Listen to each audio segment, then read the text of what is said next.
and many other requirements, many of them could not afford. And what happened? It was beginning to affect the quality of our education. And you all know, because you are scholars, that there is a common saying that to destroy a nation, you don't have to use an atomic bomb or to use long-range missiles. All you need to do is to lower the quality of education, and if there is exam cheating, you will have destroyed a nation. So, when I came into office, among the first things that I did, because it was important that we save our education system, I appointed a 42-person task force made of education professionals,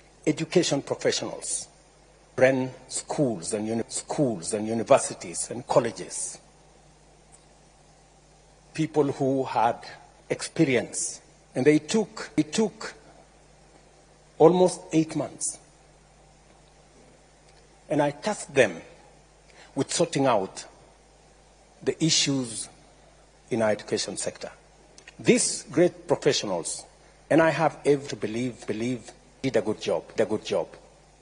They came up with recommendations on what to do with CBC, recommendations that we have implemented, and to a great extent, we now have an aligned, competence-based education system. They also recommended what I needed to do in terms of pupil-teacher ratio. And this is the reason why I have hired 56,000 new teachers in the last 2 years, the largest in the history of Kenya. And it is also the reason why we are implementing the student-centered funding model that is aimed at sorting out the challenges that are in our universities. We are 1 year in. Last year, we admitted students using this model. And what this model has done is that we have taken the amount that we are funding our universities from an average of 45 billion shillings every year to 82 billion shillings every year. That is the quantum of additional resources we are making available, both for help, for scholarships that go to our universities. The biggest challenge that universities had was that they had inadequate funds, because we promised, or government promised, that they would sponsor students, both loan and scholarship, up to 80%. But they didn't meet their end of the bargain. And we ended up with a big crisis. As I have told you, we ended up with debts of close to 180 billion shillings owed to our universities.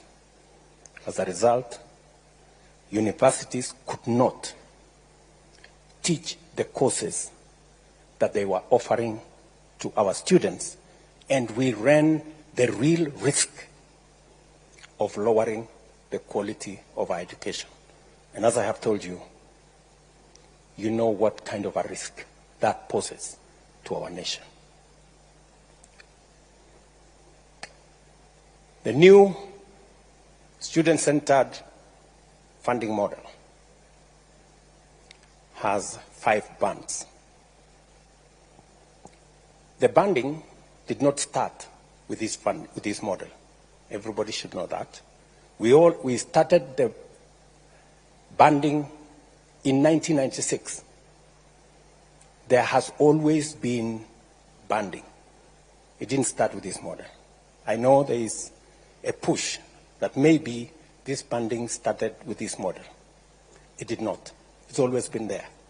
All we did is, instead of having four bands, we made it 5. And we have reasons for that, and I'll explain. Number 2, the loan component, again, did not start with this model. I went to university in 1987 as a fresher. And I had a loan, just like you do. I paid my loan. My loan was $55,000. There was an interest of 2%. The statistics are there with the Higher Education Loans Board. I paid my loan facility with an interest, so I paid $69,000. In fact, I paid my loan when I got my first salaried job as a member of parliament. So the loan component is not a new thing. It's what has always been there. It's what makes the model sustainable. What we have done is, and I want to put this in context,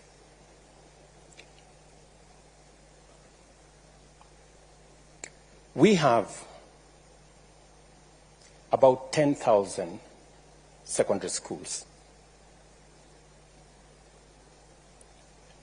3,500 secondary schools in mostly rural areas, informal settlements, marginalized areas. 3,500, they don't send a single child to university. Whole communities, whole villages don't have a single child they send to university. It is the reason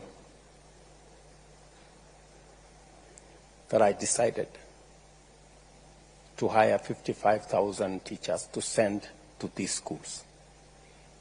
It is the reason why this year we're going to build 1,800 laboratories in those schools, because those schools, many of them don't have a single laboratory. Many of the students who do exam in Form 4, they meet first time a laboratory setting during the examination. That disturbs me a lot, that we have close to 1,200,000 children who go to school and they have no chance of going to university because of the school they attend. Let's put that aside.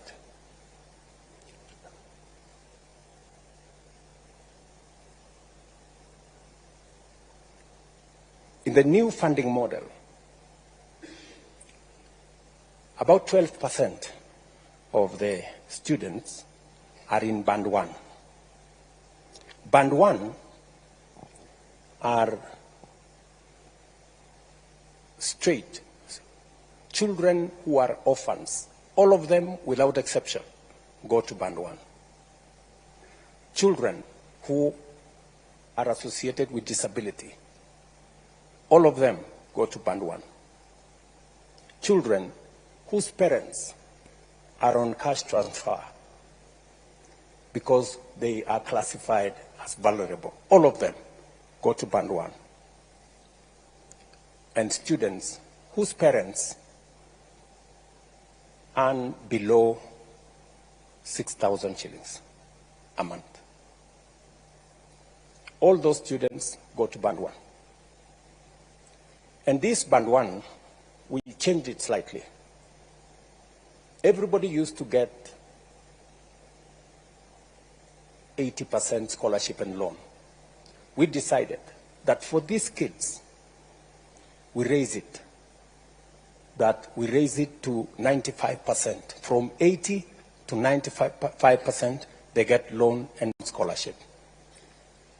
70% scholarship, 25% loan, and only 5% their parents pay.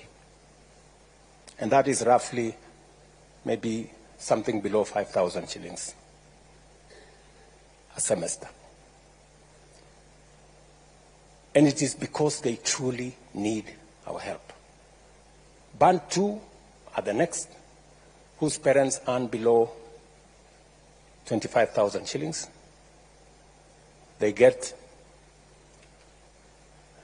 90% loan and scholarship, 80%,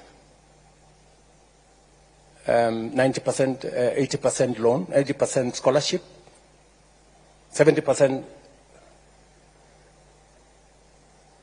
80% scholarship, sorry, and 10% loan, and the household pays 10%. Number 3, they get 80% scholarship, 10% they pay loan, and 10% household they pay. These are the 3 most important because they affect the vulnerable. The others, band 4 and band 5, these are the people whose parents earn up to 70,000 are in band 4, and in band 5, the people whose parents earn beyond 70,000. So, the assessments are being done by a means testing instrument. They are not an arbitrary figure. A means testing instrument that has been in operation since 1996. I don't know whether the people from Higher Education Loans Board are here. When did the means testing instrument come into? Is it 91 or 96? 1996. That means testing instrument has been there since 1986. And it has parameters from a multi-agency approach. We have parameters from Kenya Revenue Authority. We have parameters from Kenya National Bureau of Statistics. We have parameters from NIMS, which is the education portal for registration of persons. We have statistics from our ecosystem that serves the registration of the vulnerable in the Ministry of Labor, and many other variables that are put together.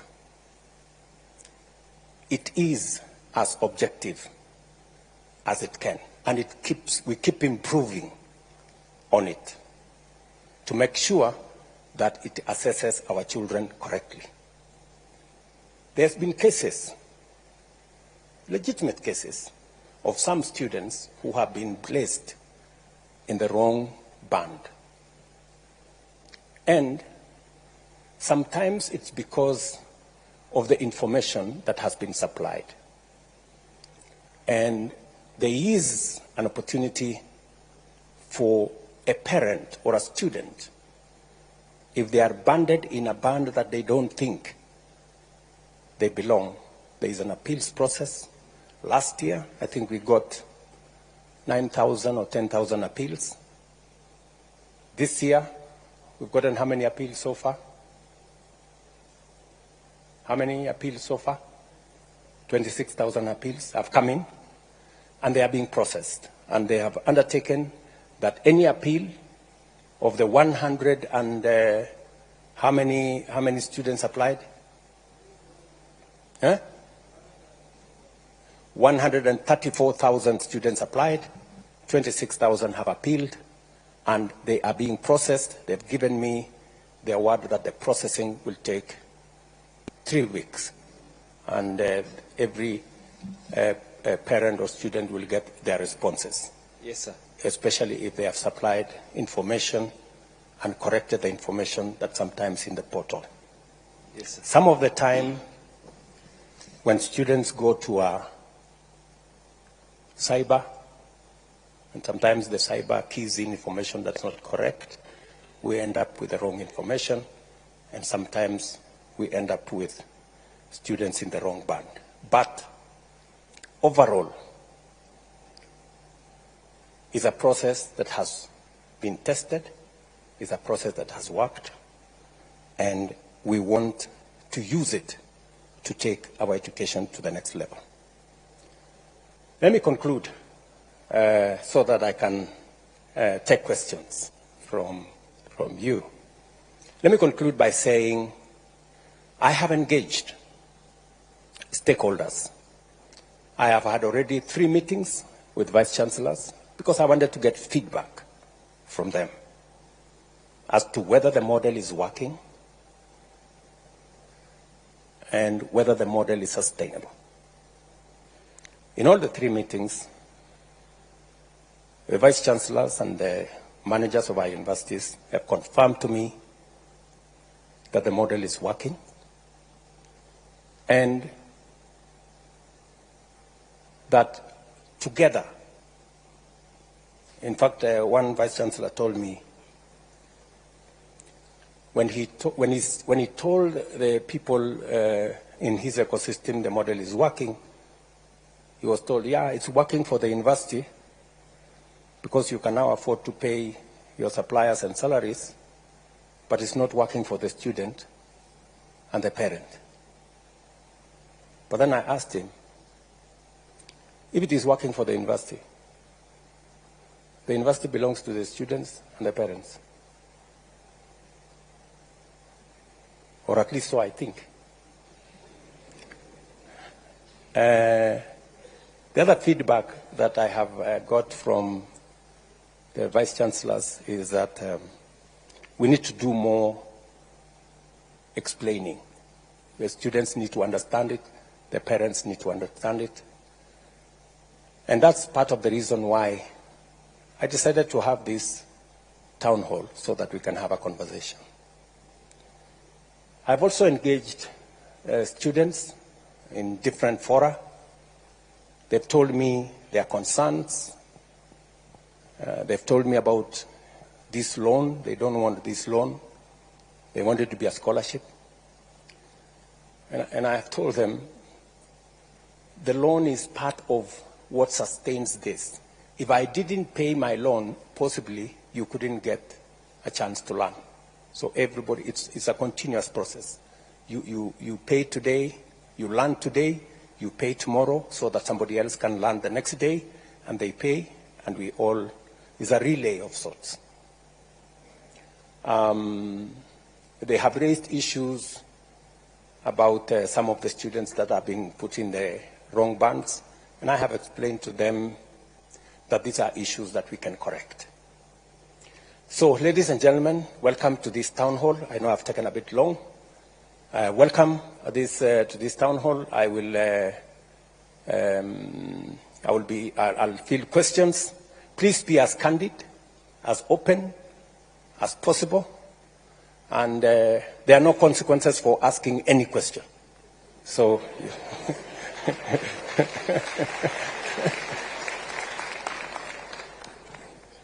Karibu. Yes. Thank you very much, Your Excellency, and standing on the already established protocol. Your Excellency, my name is Evans Moshanga. I come from Chuka University. I'm a law student headed to 4th year. And Your Excellency, thank you for laying the background. And Your Excellency, we have seen the principles that you're coming from. But Your Excellency, in the 5,300 students that Chuka University has called so far, there is a concern of loans and interest. Your Excellency, loans and interest are at the core of this particular model and are at the core of the concern of these particular students. Your Excellency, I was just looking at the statistics. just to be factual in nature. And I was saying that by 2023, we had around 120,000 defaulters. That's an estimate of 8.5 billion shillings due to these loans and interest. When I was looking at the statistics, in the United States of America, we had a debt crisis of around 1.6 trillion US dollars and 48 million defaulters. So, Your Excellency, the point of concern is, can these loans be made as grants? That's number one, Your Excellency. And why isn't that the case? Because you've already said that you can't make them grants and you can't make them scholarships. So number two, Your Excellency, can we increase the grace period for the repayment of these particular loans? Or number three, Your Excellency, can we reduce the interest at which we pay these particular loans? Your Excellency, that's part of what we discussed in our small baraza, and we hope your indulgence in that particular matter. Thank you so much. Thank you, Mushanga. Maybe I can take another two so that I can answer them. Do we take it from the same side, or maybe we can try another side here? Your Excellency, I'm Newton Kipleting Lagat, the President Cooperative University of Kenya.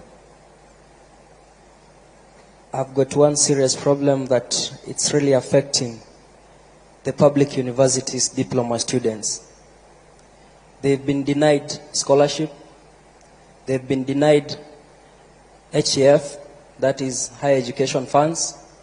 And to add on that, they do not qualify for help. That means they are going to educate themselves when taking their diplomas. It does not end there. When they graduate from diploma, they transit to degree.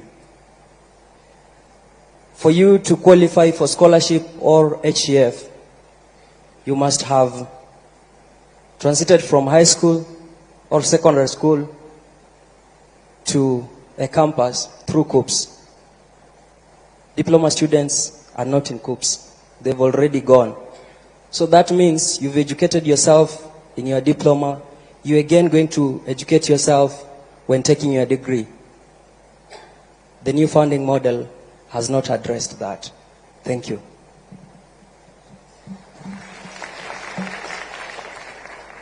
Thank you. Maybe we can take one from this side. A lady for a change, maybe. Thank you. Your Excellency, my name is Mogesi Maroa. I'm a concerned citizen, a youth leader from Kuria, Migori County, and the president of Mount Kenya University Parklands Law Campus. Your Excellency, you've said time and again that this new funding model is student-based. Well, my question is, why is it that students from private universities are only given loans as opposed to scholarships, just like it is in public universities, yet these students are all from taxpayers of this country? Thank you. Final one from here. Thank you so much, His Excellency. My name is Bonaya Rova from Kenyatta University, a sixth-year architect student, anticipating graduation in December.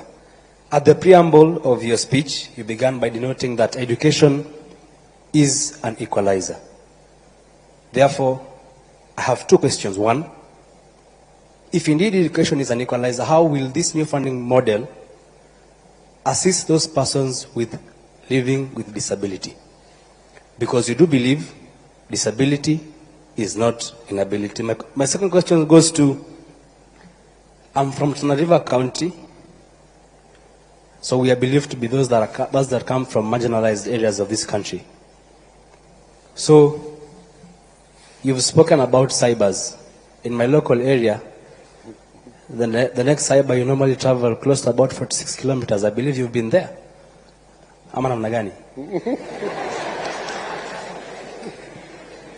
So, mine is to ask on these persons that live in marginalized areas, if they will be able to access internet and all this connectivity for them to be able to be put along this new funding model. Thank you. Thank you very much. Maybe I should answer those questions first. Maybe starting with Bonaya. Bonaya, first, congratulations. 60 years is quite something, you know, and I wish you well. Students who live with disability, as I have said, in this model, we have actually said that those students living with disability, they automatically qualify for Band 1. They get 95% funding, both scholarship and loan. 80% loan, 15% scholarship. Help me, where is the PS? It is Band 1, again, so that I don't... Your Excellency, 95% government support, Yes. 70% scholarships, and 25% loan. Okay, 70% scholarship and 25% loan, yes. Correct. So those are the students, and the parents only pay 5%. In the old model, they were paying 20%. Was what was outlined. Secondly, you are aware that people living with severe disability, we have expanded the numbers of citizens who now qualify for cash transfer. We had 1.2 million citizens. We've now expanded that to 1.7 million citizens. We just recruited another 500,000 aged orphans and people living with disability for us to be able to look after the vulnerable. Because as a society, we have to look out for the people who are vulnerable, especially those who live with disability. Number two, you asked me about cyber. It is true. I was in Tana River actually about a month and a half ago. And I can confirm that the distances are far. But the good news is this.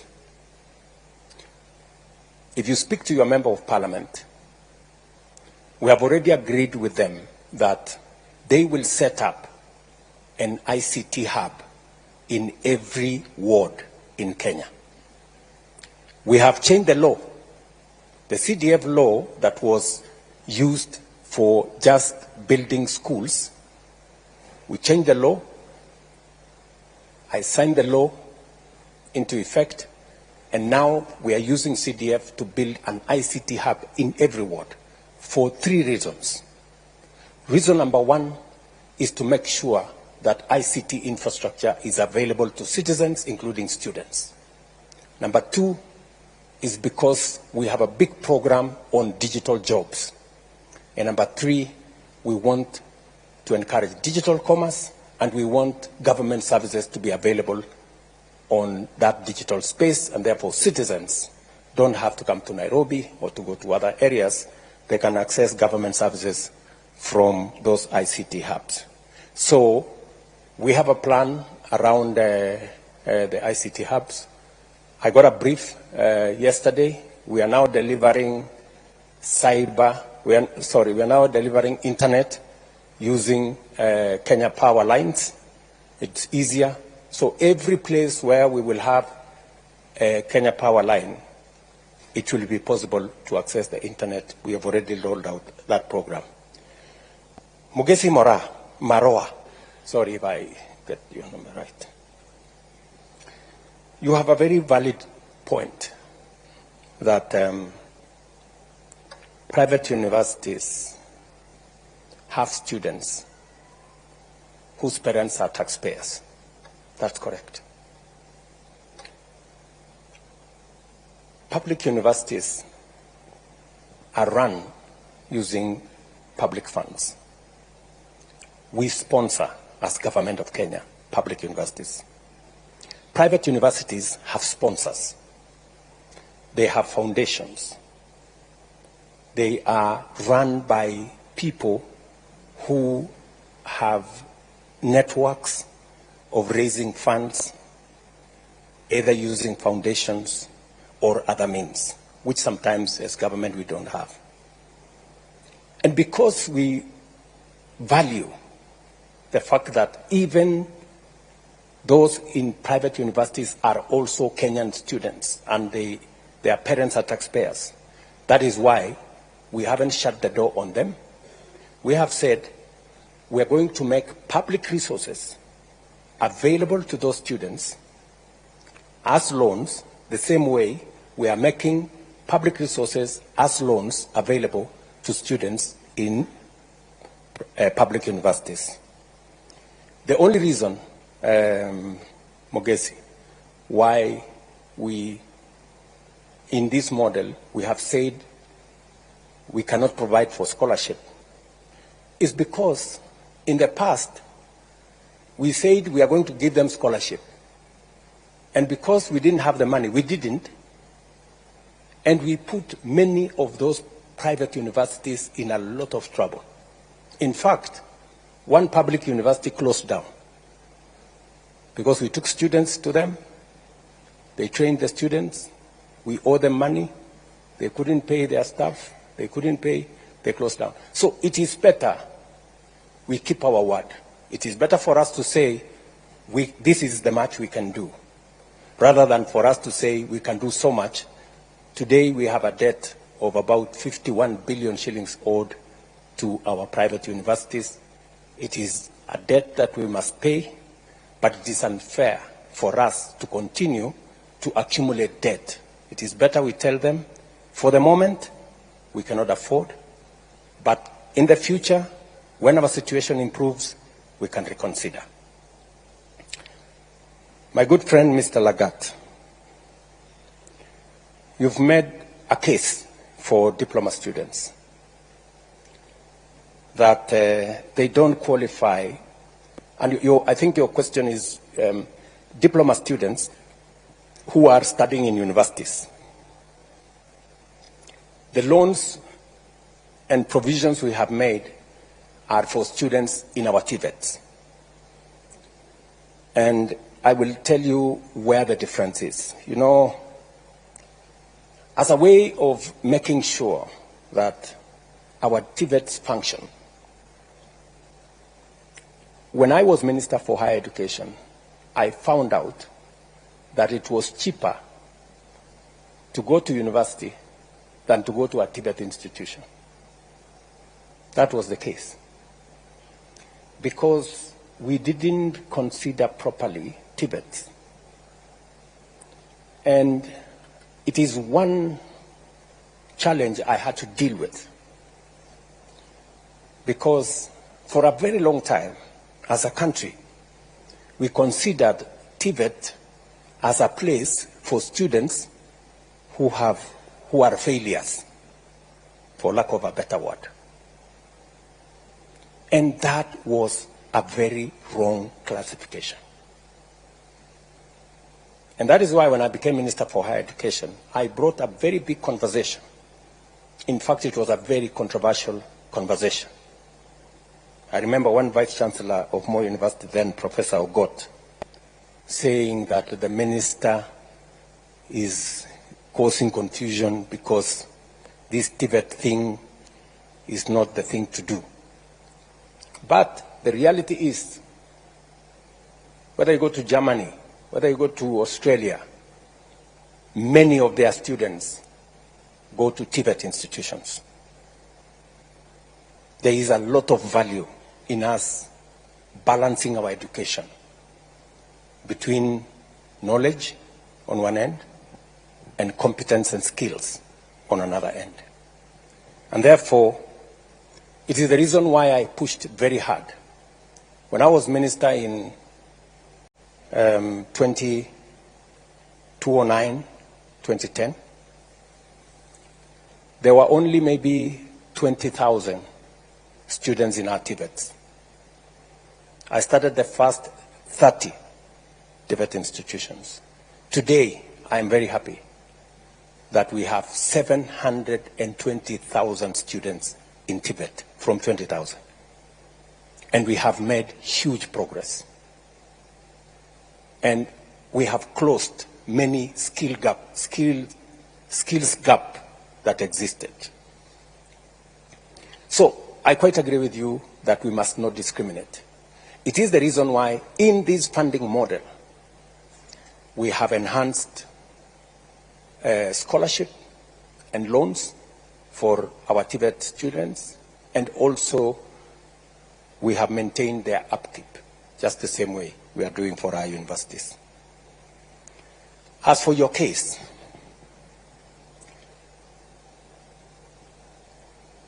when universities are being considered, they are being considered to provide university degrees. We were trying to discourage universities from also doubling up and doing diploma courses, because there are many institutions now. We have close to 250 Tibet institutions that can offer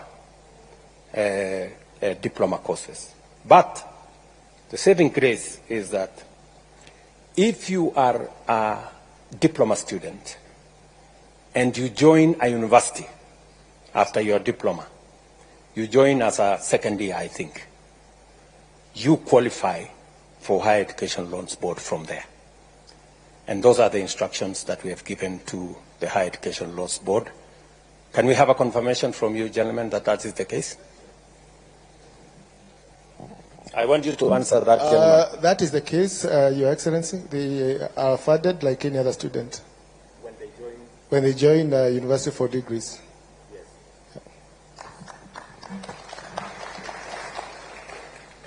Finally, Evans, my good friend Evans Mushanga.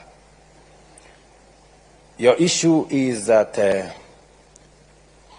loans and the default. You know, the loan issue is not, as I told you earlier, is not a new phenomenon. All of us, I can tell you, any student who has gone through university, unless their parents paid the full fee, they have a loan. And I don't think there is any crime in having a loan. And I don't think there is any crime if you have a loan and you genuinely don't have the money to pay for it. I am agreeable that we must look into the subject of a grace period, especially to consider that no student should be asked to pay until they have a job. I am agreeable to that. Because you can't ask a person who is tamaking to pay. Because, I mean, you'd just be asking the impossible. I didn't pay myself until I got a job. Nobody followed me. Maybe these people are a lot more aggressive nowadays. So I think the position should be, until we are sure of an income, and we have many ways of finding out an income, whether they are doing a good business, we can collect a lot of information from KRA and all the other agencies, Kenya National Bureau of Statistics. And I will encourage those of us who took a loan from the university, if you can afford to pay, please, let us pay. It's the honorable thing to do so that the next bunch of kids can also access university education. On the interest is calculated by actuarial scientists. It is not meant for government to make money. It is just meant for it to be sustainable. That by the time you're paying, if you had been given 5 shillings, it is still 5 shillings that you pay. I don't know whether that is the correct position. Again, Higher Education Loans Board, you are the people who calculate the interest. Can we lower the interest, or you want us to take it up? Your Excellency, we did a study in 2015 called the NFAC study. And that study showed that for any 100 book we are lending out, we are recovering 48 shillings only. Now, if that continues, in about 30 years, that fund will not be there. So, although we are charging 4%, and you know the inflation is about 8%, so we are losing the money on a daily basis. So the consideration to increase may be considered maybe after this cohort of new funding model complete their course in the next 5 years, maybe. I don't think that's very good news. So I think we keep the interest the way it is. He wanted a lower interest. He didn't want a higher interest. You are talking about. So I think the interest at the moment is not sustainable, but let's keep it there as we figure out what to do next. I will take another bunch of questions. Where do we start this way?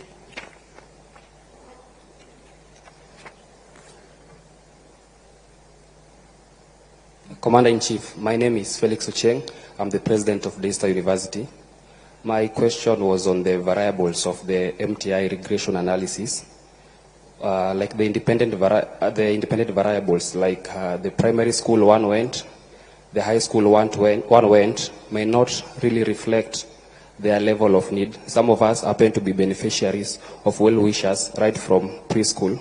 Now when we want to gauge our poverty index by the primary school and the high school we went, it might not really reflect our level of need. And as though there are appeals, they are not always successful, and this is to the detriment of our constituents.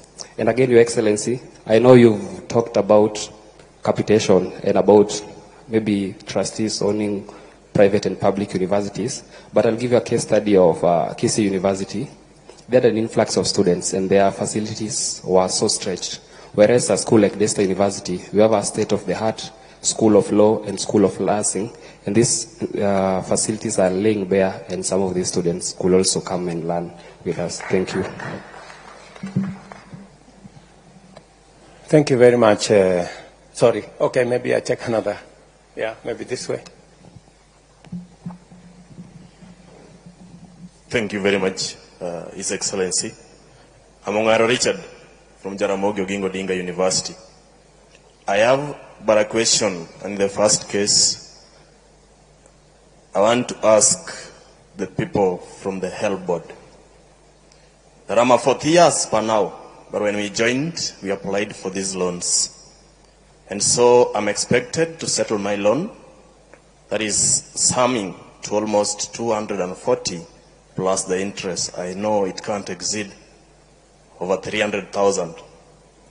But today, with the new funding model, how much are these students expected to pay at the end of their fourth year? Another question. You say that the banding began in 1986, but it never sounded like it sounds today. We never knew that these bands existed. Okay, maybe the ideas and the ideologies are good, but the mode of implementation has gone astray.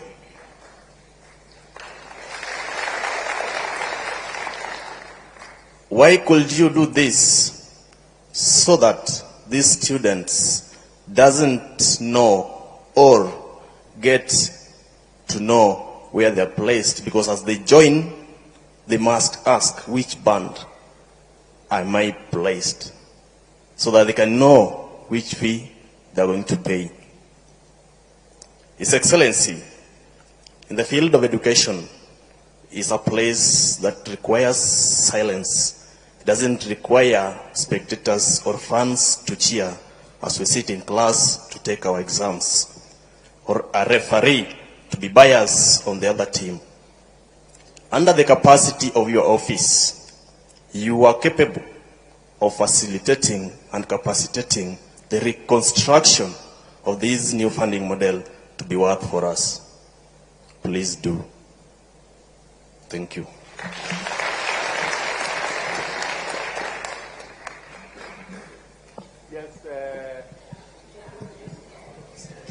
Thank you for this chance. Okay, they are saying too much behind. Maybe after you will come forward here. But with respect to hierarchy, my name is Melody Weremonjeri from JQuat. I'm also a law student. My question is on late disbursement of funds to students. As it stands, in the previous, there are previous instances where late disbursement of loans to students was a common occurrence, and I happen to be to sit in a chair, to chair in a bursary committee in my university, and it's really disheartening to see students unable to do the exams because school fees has not been fully catered for by the time the exams begin. What is the government or the HELB planning to do in that regard so that we can minimize these instances of late disbursements to universities? Thank you. Thank you, Melody. Finally, we'll do another round. Then we'll come back to you and we'll come to the people here. Yes? Who? Okay, somebody in front. I want first to acknowledge your presence as the 5th President and the Commander-in-Chief of the Armed Forces. My beautiful name that my father gave me is Kisero Junior Kennedy Otieno. I'm the Secretary General of Kenya Methodist University. And I have a few things to put across, Your Excellency. First, when I entered this hall, I like checking where I am. I saw from whatever is written here, hashtag fee has fallen. Your Excellency, the fee has not fallen, that's why we are here.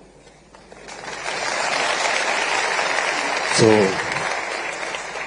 and first thing first, Mr. President, I've been privileged to be under your administration in 2 capacities. One, I enjoyed your administration when you were an MP in Eldoret North. Oh, is that so? Yeah, we used to learn hapo kama gut hapo chini karibu na kwenu. Yes. And secondly, I've also experienced your leadership now that you are the president. Mr. President, I can assure you they are totally different. From when you were MP, people used to go to the street to celebrate your achievements. Nowadays, we just go to the streets to demonstrate. And Mr. President, don't get me wrong in the first place. The reason is why I know when you are the president, it comes with a lot of responsibility and people to advise. And I will start off by saying those who advised in this new funding model, I will not be wrong to say there is a problem. And that's why we are here. We have to go back to the drawing board. We have to start off afresh. And my question is, Mr. President, the first question is, what was so wrong with the old funding model that we could not sit down and amend it? Because even a constitution of a country, you just don't wake up one day and bring a new constitution. We always go and say, hii clause imetufinya kidogo kama wananchi. We go to the parliament, they amend it, and they take it to the president to ascend and sign it.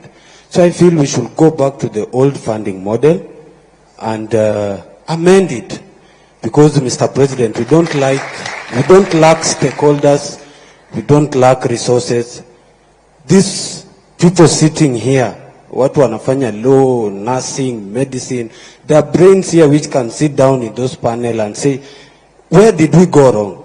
First, I want to acknowledge that the new funding model has got good ideas, very brilliant ideas, but the implementation is very wrong, and it's not pleasing based on the fact that there are also challenges from the HELB. You know, when comrades sit in the same room with the HELB guys, it's a miracle.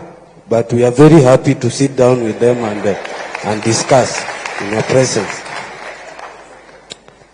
Mr. President, I want to also talk about, I come from KEMU, which is a private university. And my question there is in You have spoken, I've understood what you have said in regards to scholarship and the loans. Comrades, kama SG wendi mtu wa mkono. I have my president here, Masai Chebet. Comrades come to you and tell you, Kisero, we have been placed in this band, and people are really suffering, Mr. President. And my question is, why then do COOPs have to place them in private university if they can't be sustained the same way as those in public university? And in that regard, Mr. President, I acknowledge that you have said the government, this is my chance with the Mr. President. You have acknowledged that the government said it has debts, and my university is one that is in the same category. Tunadai the government. They have been so lenient enough to allow students to learn with the limited resources they have. Tunaomba tu hata kidogo ndio university iendelee kufanya kazi, because we need to learn, those who we are there in Kenya. Then Mr. President, recently you were awarded a beautiful degree at Baraton University, if I'm not wrong. Honorary degree at Baraton University. And there was one picture that really took my attention. I know most of you saw the picture. There was a little girl called Naomi who was in the midst of graduates, and he was there admiring all the graduates, the beautiful gown. Then I asked myself, why does this new funding model want to kill the dream of that young girl of one day graduating?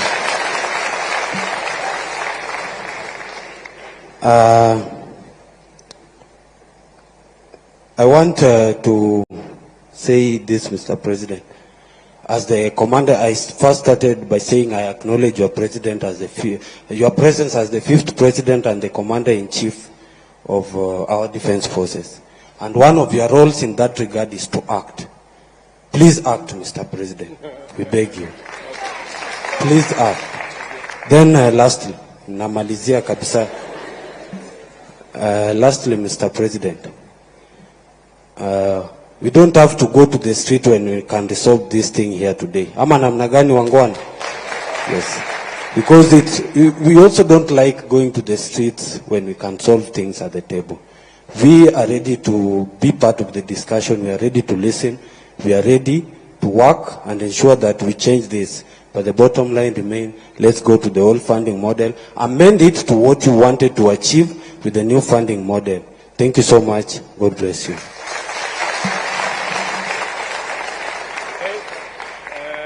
Which way? We are finished with here? Let us go. Let's go here now. I think we are making one round. We started there. We came here. We came there. Okay. So where? Maybe in front here or somewhere. Yeah. Okay. Your name, please. Asante sana mtukufu rais. Jina langu ni Brian Waka kutoka chuo kikuu cha Rongo. Tunapokusanyika hapa siku ya leo kwa ajili ya kuzungumzia masomo katika vyuo vikuu. Mtukufu rais, hatuwezi soma pasipokuwa na usalama. Tungeomba utupe usalama sisi wanafunzi katika vyuo vikuu. Aghalabu katika kila chuo kikuu tuwe na police bases ambazo zitatusaidia, kwa sababu comrades wanapenda kuona mpira usiku na wangependa wapate usalama. Jambo la pili, bwana rais, nitazungumzia uongozi wa wanafunzi katika vyuo vikuu. We need a student body, an active student body that will fight for our priorities and our grievances in that commission, or rather that committee that you set for academic, or rather to do investigations on how we are going to better our learning programs and institutions. Therefore, Mr. President, tuko hapa viongozi kutoka vyuo vikuu mbalimbali hapa nchini Kenya. Na hivi karibuni tutazindua chama chetu, na tungependa bwana rais, katika baraza lako uweze kutupa fursa ya kuweza kuwa na mwakilishi wetu ambaye ataweza kuleta mambo ambayo yanatusumbua kule kwenye ground. Mimi napenda sana naibu wako, huwa anatuambia kwamba yeye anasikiza ground akikuambia. Kwa hivyo, we need also someone in that committee that will help us bring our ideas on the table. Thank you so much, Bwana Rais. Asante. Thank you very much. I think those are 4. Let me answer those ones again, and then we will come back to another round of questions. Felix Ochieng, I think right here. You said that correctly, that some of the criteria used in this whole assessment of the funding model is what primary school you attended, what secondary school you attended, and that kind of classification. Let me tell you, Felix, that it's important because I will tell you that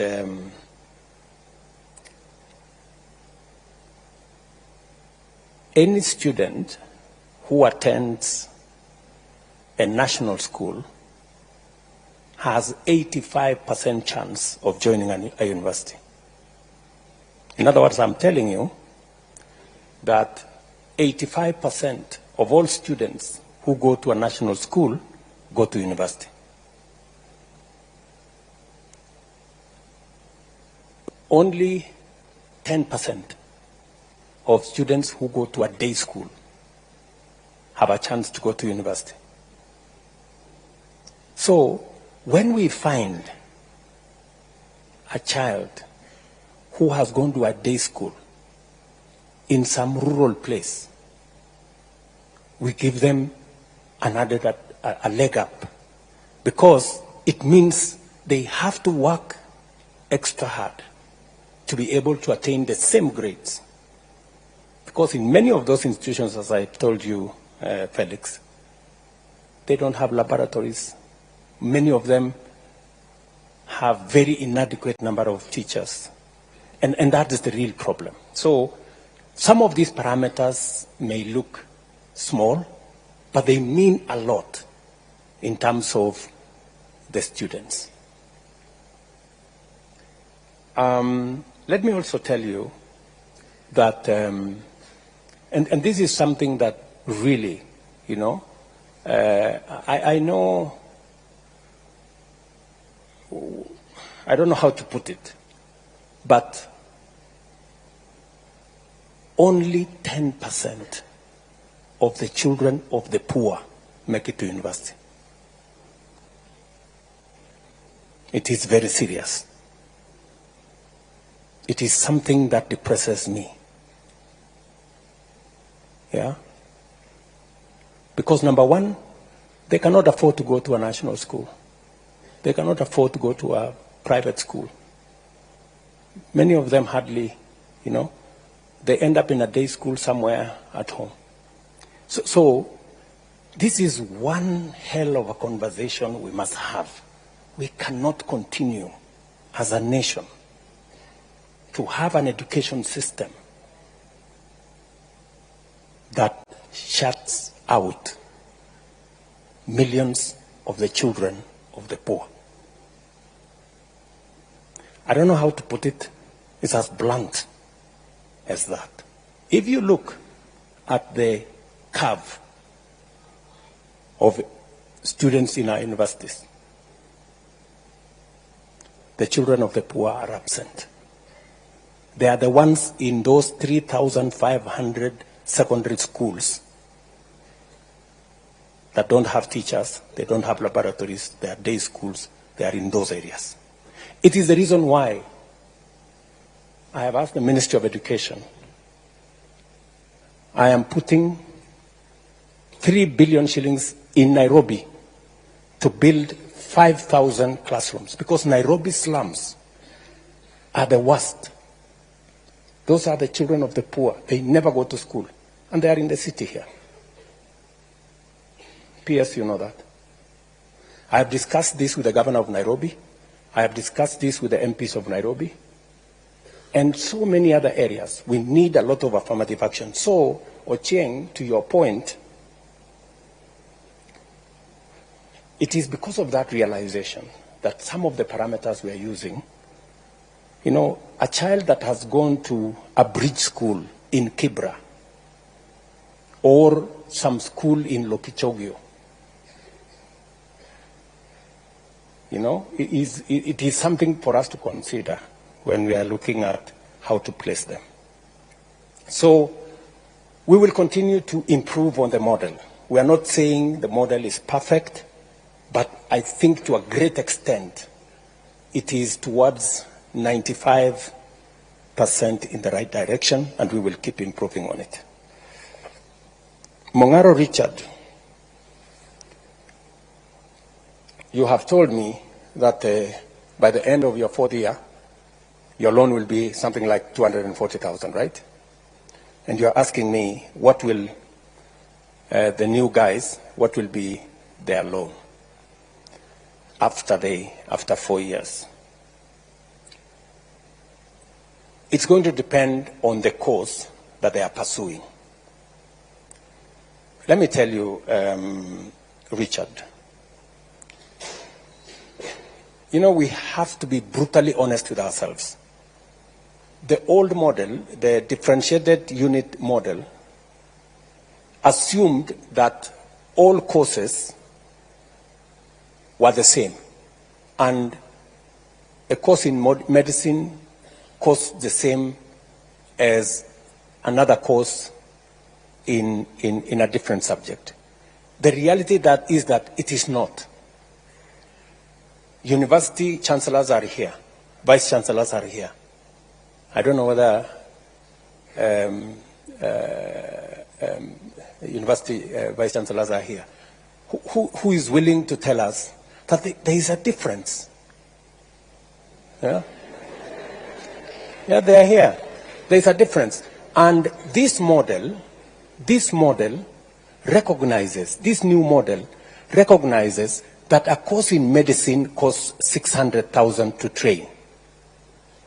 A course in education costs 180,000 to train. And therefore, for a student doing medicine, Government of Kenya gives more for the student doing medicine as a percentage because it costs more to train that student.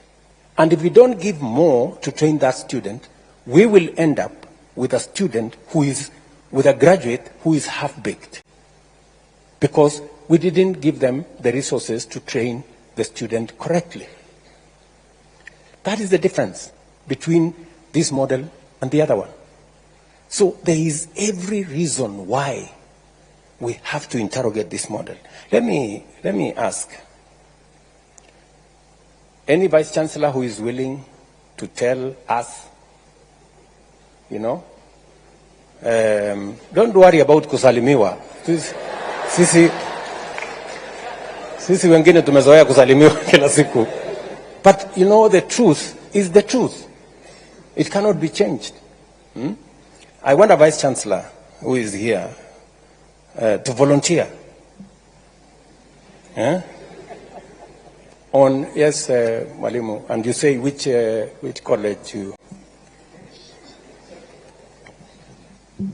Your Excellency, I happen to be the Vice Chancellor of Alupe University. Also previously a member of the Presidential Working Party on Education Reform and a member of the party that recommended this model. And we agreed, which you know, let's listen. You know, we are intellectuals. Yeah. You know, and intellectuals, you listen to reason. Yeah. You know, we are not a mob. We are people who want to reason. And I like what Junior here, Kisero, he said. He said, we want to listen, we want to challenge, you know, and we want to be part of the solution. So let us listen. And you can challenge what Professor is saying the same way you are challenging what I'm saying. I mean, it's the right thing for intellectuals. Professor. Your Excellency, I'm going to pick on a course in my university, which we are beginning in September, and that is a Bachelor of Science in Nursing. A Bachelor of Science in Nursing. In preparation for that program, we've had to spend almost 3.8 million to prepare equipment for nursing, even before we start. It's not the same as preparing students for teacher education, where I need the 4 walls, I need a micro-teaching lab, which does not cost even a quarter of what it will cost me to prepare a nurse. And indeed, the skills lab for nursing alone, even when Q was telling me I'm ready, they have still been given other things to buy, are going to cost me 1.67 million. So preparing a nurse is very expensive. And so we cannot have the same cost for preparing a teacher, preparing a doctor, preparing a lawyer, like the differentiated unit cost was doing. Indeed, colleagues and our students who are here, some of our universities were paying us 60% of our salaries using the old model. But right now, if I am able to get the correct banding for my students, Your Excellency, I'll be able to support even capital development within my institution within the next 2 years. And that is the truth of the matter. I will not have to beg for money and ask for money and wait for capitation. But I do take on board your concerns about the correct banding. So there's a normal curve depending on how we deal with our students. So Your Excellency, I will say all courses don't cost the same.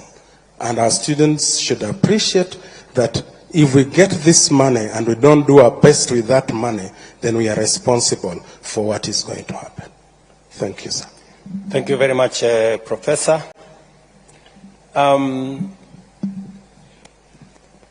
Richard also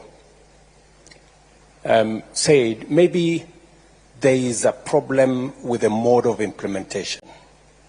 Maybe there are good ideas, but there is a problem with the mode of implementation.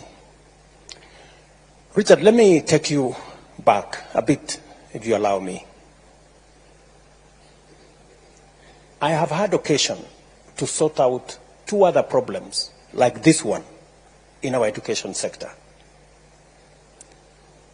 When I became Minister for Higher Education, for 19 years, students had to wait for 2 years before you can join university. And nobody wanted to sort it out because it was difficult.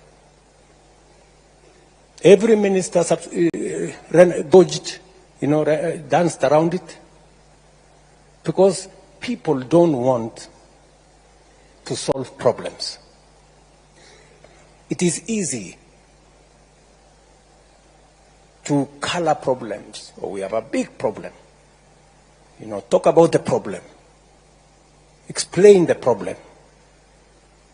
So, but it's difficult. It's okay for people to talk about the problems. I see many people. There's this problem. The students are being placed in the wrong band. This model is not good.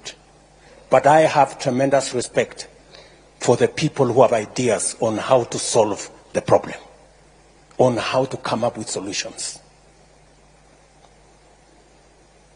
Yeah? So, I sorted out the problem of university students having to wait for 2 years. It was difficult. I was called names. People said I was going to destroy the education system. But we were incurring huge losses. A student finishing Form 4 and waiting for 2 years, many of them, by the time they were going to university, many of them had dropped out. Others had gone to pursue other things.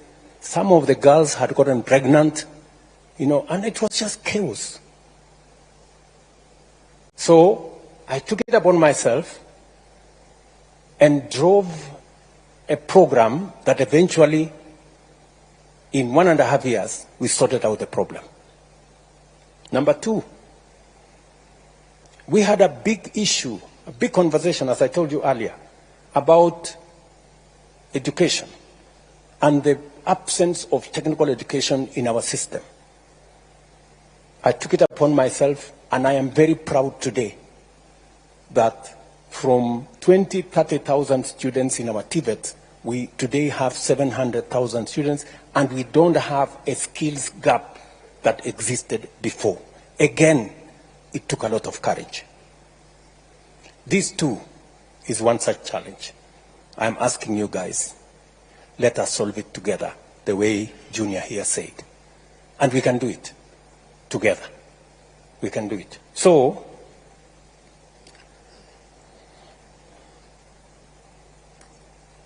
let me combine what, before I come to Melody on lead disbursement, let me go with what Kisero Junior Otieno said. He said, what was wrong with the old model? Yeah? Number one. Number two, why don't we amend the old model? Yeah? And number three, why don't we do it together? Junior, let me call you that. You're so right. I will tell you what was wrong with the old model. And then I will tell you what we are doing with the new model and how we can do it together. I don't know even whether it is me to say what was wrong with the old model. The old model was almost destroying our education. Because, number one, it assumed that all the courses were the same. Number one. It also assumed that government had the money to pay 80% for everybody, when it did not. And the results were disastrous. Scott Theological College, a university, closed down because of the old model. Many universities here, when I came into office, because of the old model, 23 out of 40 public universities were bankrupt. And if you are going to a university that is bankrupt, explain to me what kind of education you are going to get from a university that is bankrupt. Friends. And are there university chancellors here, vice chancellors here who know how serious that is? What was the situation? Yeah? Are they here? Vice chancellors, say many. You know, if the old model was working, tell these students the old model was good, and you know, let's go back to the old model. Yeah. So the vice chancellors are here. Any vice chancellor want to tell us? Yes. Who? This lady here, or? Oh yeah, here from Embu University. Yeah. Thank you very much, Your Excellency. I want to say that, indeed, as you've said, the old model was killing our universities.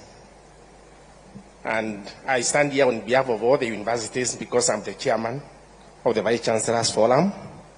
And therefore, I can talk on that mandate. And I would want to say, as of June 2023, 23 out of the 40 universities were technically insolvent. And the round one of this model which we just started last year, has been able to get many of those universities out of that pit. And we have done simulations and we have seen in 3 years' time, in 3 to 4 years' time, all the universities will have a turnaround. And we all stop being insolvent. And therefore, I would want to say, as Vice Chancellors, Your Excellency, we support this model. Because it's a model that we see is going to turn us around. For example, I would want to say University of MP is one of those that would have been otherwise technically insolvent. In fact, in that list, I'm number 17. But I can say, as of now, we are in the positive. And it's only one round. We owned our lecturers. Because of the old model, when we raised the CMBAs, we could not be able to pay the new salaries. And we owned our lecturers and our staff members arrears for 2 years. And because of this new model, last June, May and June, we were able to pay those arrears for 2 years. So right now, University of Embu is clean.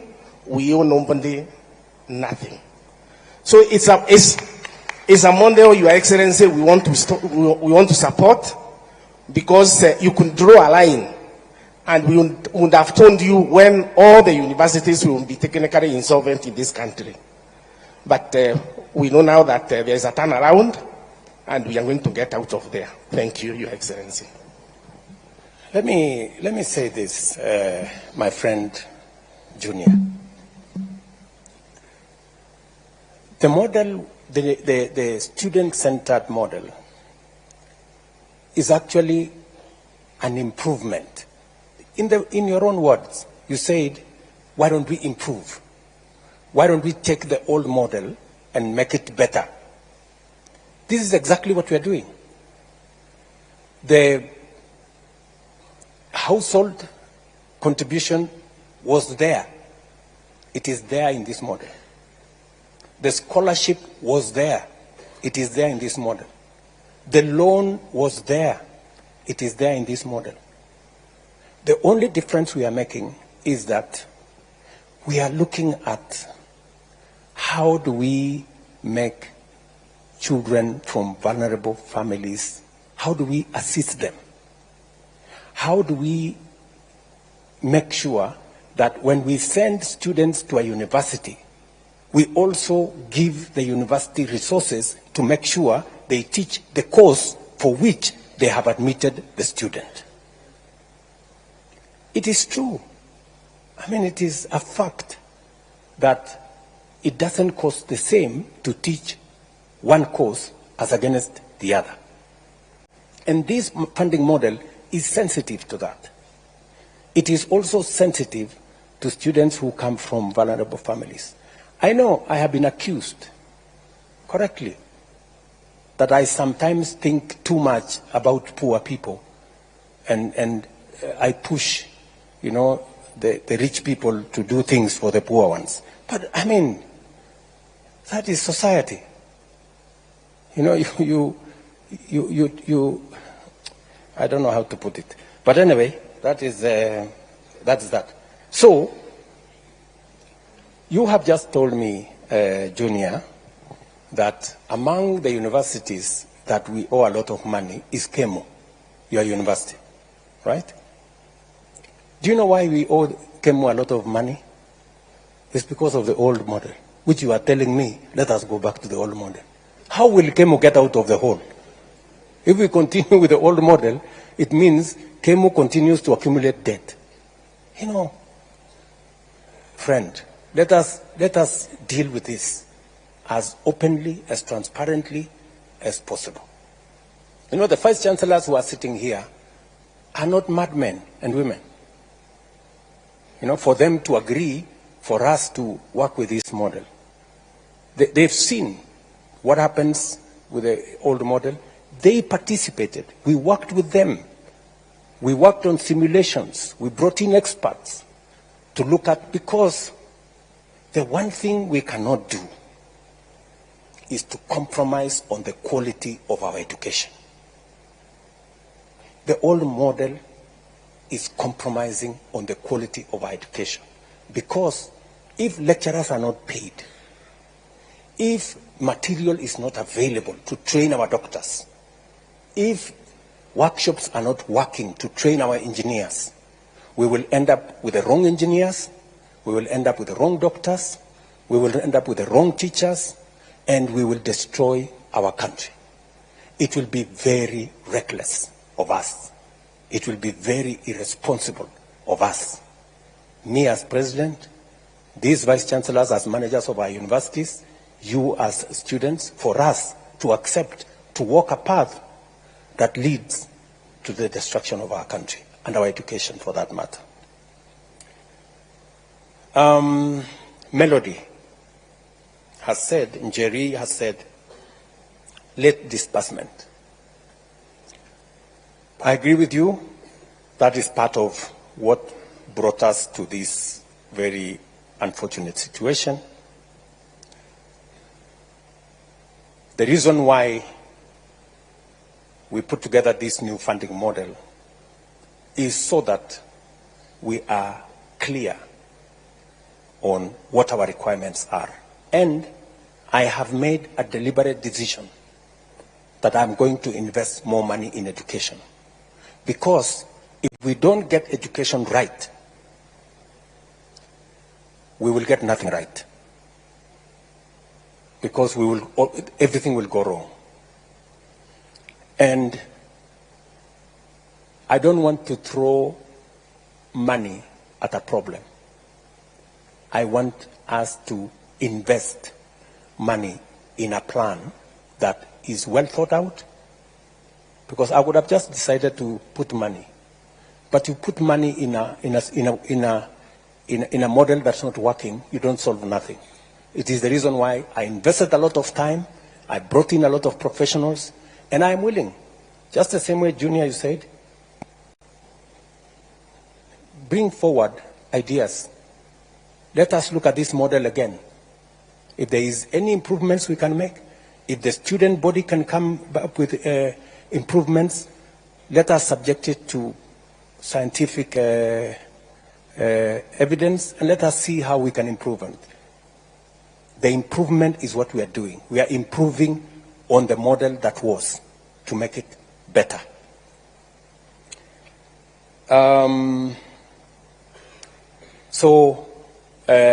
Njeri, we have taken time this time round to make sure that as we implement this model, it is tied to our financial resources.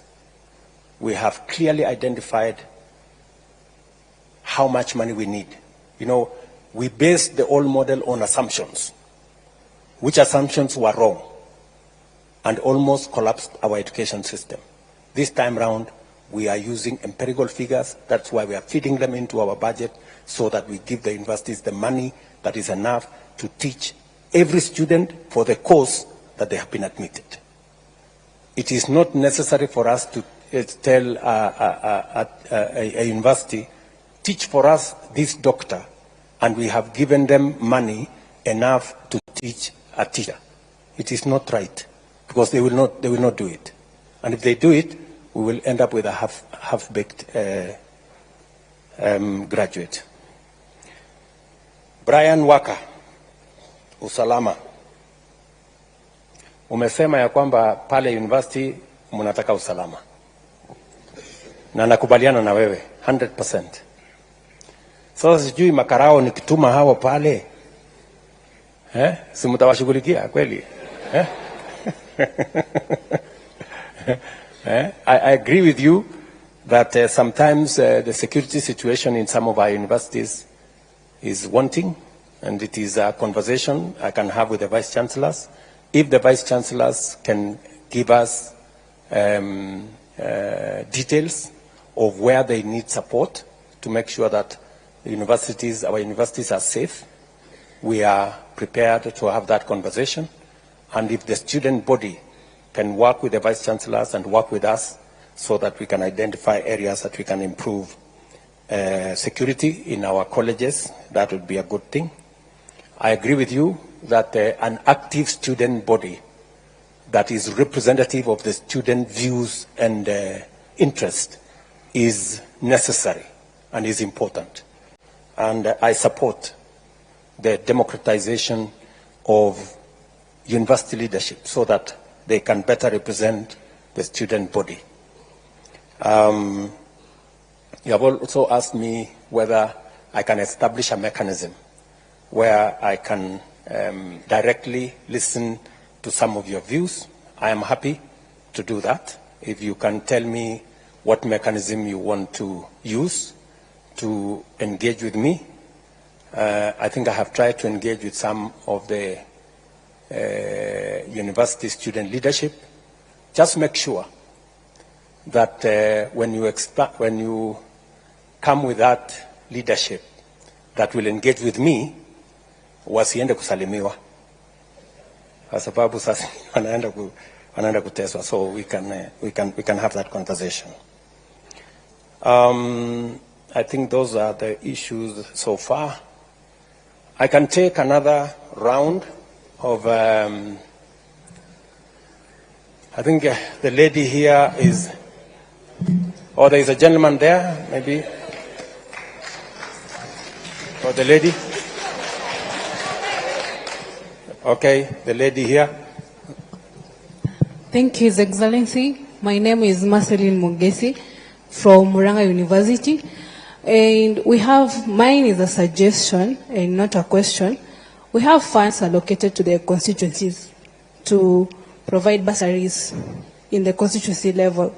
Why can't these funds be given to help to increase the scholarship part and reduce the loans given to the students? Thank you. Thank you very much. There is a gentleman there. Maybe we can. A minute. Okay. Viva comrades, viva. Viva comrades, viva. I am Gishangi Gitonga, the JCOT Secretary General. And Mr. President, for the entire time I was sitting on this seat, it was becoming hotter and hotter for the simple reason that by every minute I'm receiving phone calls, because before I came here, I engaged my people from JCOT and they told me if I did not tell you the truth, they would impeach me. So allow me to be as candid with you as possible. Mr. President, my first question, and one of the biggest questions my people have been asking me, is why the rush? Why the rush in implementing a model that has a lot of technicalities? Why the rush? Because I am a financial engineer, and as you have said, the issue of the interest rates is determined by actuarial scientists. But the model in itself has a lot of issues up to this moment. So even if we had all these issues coupled together, you've given a lot of sad stories of people not making it to campuses such as the Scott Bible Institute being closed. But Mr. President, we have a lot of people being affected right now. While we were at Naivasha, Mr. President, once we left, we felt like rubber stamps. Naongea ukweli, comrades. For the simple reason that after that, a report was given in Naivasha. We had a summit in Naivasha around June. And the report that came out is that we had agreed to the model. And our comrades were really angry with us, Mr. President. So we felt at that point like we were being set up. Like what we are telling the people is just for formalities. And we have spoken in a lot of forums, Mr. President, but I believe you have already noticed that people are not clapping much to even the best of points, because there's a general tiresome. There's a general exhaustion among the people, because we are usually given a lot of promises. We will come to forums such as this, but we know that very little of it will be implemented. And Mr. President, we also know that corruption is the biggest public expenditure. And before you came into office, there were people you came into office with who had corruption scandals. But once they got into office, they became suddenly people of integrity. And Mr. President, in as much as we are discussing education, we know that the help decries of you've even told us, and it's also something I take issue with. While we were with you at State House, you told us that the debt was around 70 billion or there was a time you told us 70 billion, a time came you told us private universities have 51 billion, and today you said 180 billion, and as a financial engineer, I'm finding it a little bit hard to reconcile all these figures, Mr. President, so you could also state it a bit more clearly over that. But the HELB and the PS of Education has told us severally that the public institutions had debts and all such kinds of stuff. But we have seen exposés on Twitter, exposés by the Auditor General, telling us that a chair somewhere cost 3.3 million, Mr. President. I will not rush to criticize anything of the sort, but you know that corruption is a big expenditure in this country. What is your administration doing to ensure that corruption ends in public institutions?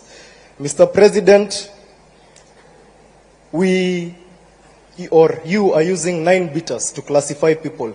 Once again, I'm a financial engineer and I take keen interest in numbers. You use 9 factors to classify people. Now explain this to me.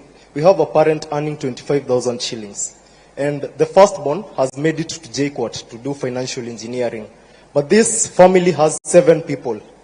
It has 6 siblings under the person who has made it to financial engineering. So under what category does this person fall? Let's even say it's 50,000. This person lives in the CBD at a place where the life is very expensive. So under what category does this person follow? Or will we have the same thing repeating itself of that girl who was looking at the people with graduation gowns? Because the firstborn, yes, made it to campus and they found the new funding model and they appealed because they were placed in band 5. But unfortunately, as you've heard, we have, let me confirm the numbers, we have 26,000 appeals. And also as a financial engineer, I know that not all appeals usually go through as they ought to because of the system glitches. Mr. President, kindly explain to me where this person should land, because among the 9 beaters, the issue of the siblings and probably the dependents around that family, because some of these families adopt people not because they have too much, but because they have compassion on the people in the society who the government is unable or unwilling to help. Mr. President, we also have the issue of a defunct KUSO. And Mr. President, I love what the gentleman who has spoken in Swahili. I must first commend him because of the perfect grammar. Of the issue of, I do not know if you know anyone who represents other campus students. Because, comrades, do you know anyone who represents you? Do you have anyone? So, Mr. President, I would like to urge you to probably constitute something that will even be recognized by the government, because as students we have been crying, as student leaders we have been crying for a very long time of people who are there to just by themselves cast, Mr. President, people who are there not to represent our will, but they are own, people who are there for their own stomachs. And these are the people who you are striking against. Mr. President, people in this room are angry because of 2 people. One, it is you. I've told you I'll be impeached if I do not tell you the truth. My constituents told me that they feel, and I will put this as respectfully as possible, that you advise your advisors because of the issues. For example, let's say the issue of the new funding model. Mr. President, the only person who has explained the new funding model in the best way is you. So my constituents were asking me, as in, shouldn't the people in charge of that ministry be able to put it better than the president himself? The other person that the comrades are very angry with is in this room, seated somewhere in front, Mr. President, somebody who has been claiming to represent our interests. But comrades, does that person represent your interests? No. Does that person represent your interests? No. So, Mr. President, if anyone comes to you claiming, Mr. President,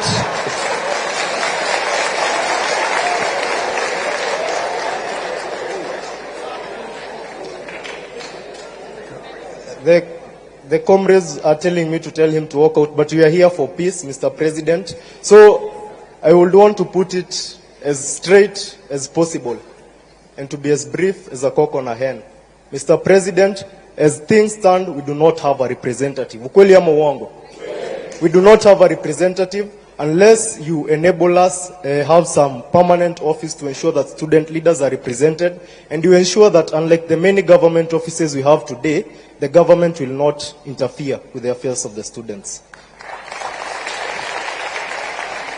Mr. President, the lady there has raised an important issue. First, the questions that are here, most of them have been raised by the people around me because they've realized that you might not have a lot of time to speak. Somebody named Karongo Adangwa, the senator of Kiambu County, and by the way, God willing, I will replace him, raised the point of all these monies being brought to one pool. The MC has a bursary, the woman rep has a bursary. Probably, if it was not for a very little chance, the chief might be having a bursary. Mr. President, the entire structure that represents us, and by the way, we also feel overrepresented as Kenyans, and that is one of the reasons we are demonstrating, Mr. President. We have 22 CSS, we have CASs, we have permanent secretaries, and all these people have budgets and they have salaries, but I'll put that aside, Mr. President. So these people have bursaries. And then to get a bursary, you must know somebody in the country that we live in. You've said that you feel for the poor. You've said that you are blamed for feeling for the poor, and somebody opined that we are all politicians and we all got elected through public relations. So, Mr. President, if you really feel for the poor, kindly address that issue. We have been with you in several forums, and you've said that you are not afraid to bite the bullet, to take the bull by its horns. Mr. President, the MPs will disturb you. Just a minute. I've been sent by a lot of people. You have got my time a lot of time. So, Mr. President, these MPs will bring a lot of issues. Somebody said that once you remove the CDF, people will not be vying for these positions because they go there for their stomachs. Ukweli ama uongo? Mr. President, kindly consider that, because that will be a legacy. And actually, if you are able to do that, Mr. President, in 2027, I will personally have no issue electing you. So, Mr. President, address that issue. And finally, Mr. President, I feel like there are a lot of discrepancies in what in the numbers that you are being given. For example, you've said that the professor from Alupe, who proposed the new funding model, has spoken about the person doing teaching, the other one doing law, the other one doing medicine, paying the same fee. But we are student leaders here and we are students. Is that the truth? No. Under the differentiated unit costing, does a teacher pay the same amount as a doctor? So, Mr. President, we kindly ask that such small things be reconciled, because these are the things that make people strike. Probably in Naivasha, the HELB did a lot of good work, but as I said in the newspaper yesterday, the Daily Nation, you could go through it. I said that you might be doing a lot of good work, but your communication team is very bad. So, Mr. President, for the little good work that you do, ensure that you know. And last but not least, there are students who defer, and also help me on this issue. We have students who deferred in 2022, but they have come back right now. I feel that it will be very unfair for these students to be classified under the new funding model, Mr. President. And they are a lot. And they have sent me with their cries, Mr. President. So I stand here as a representative of my people. Kindly address those concerns. Thank you. Thank you. We have taken already two from this side. Let's take, I think the final two from there, and then from here.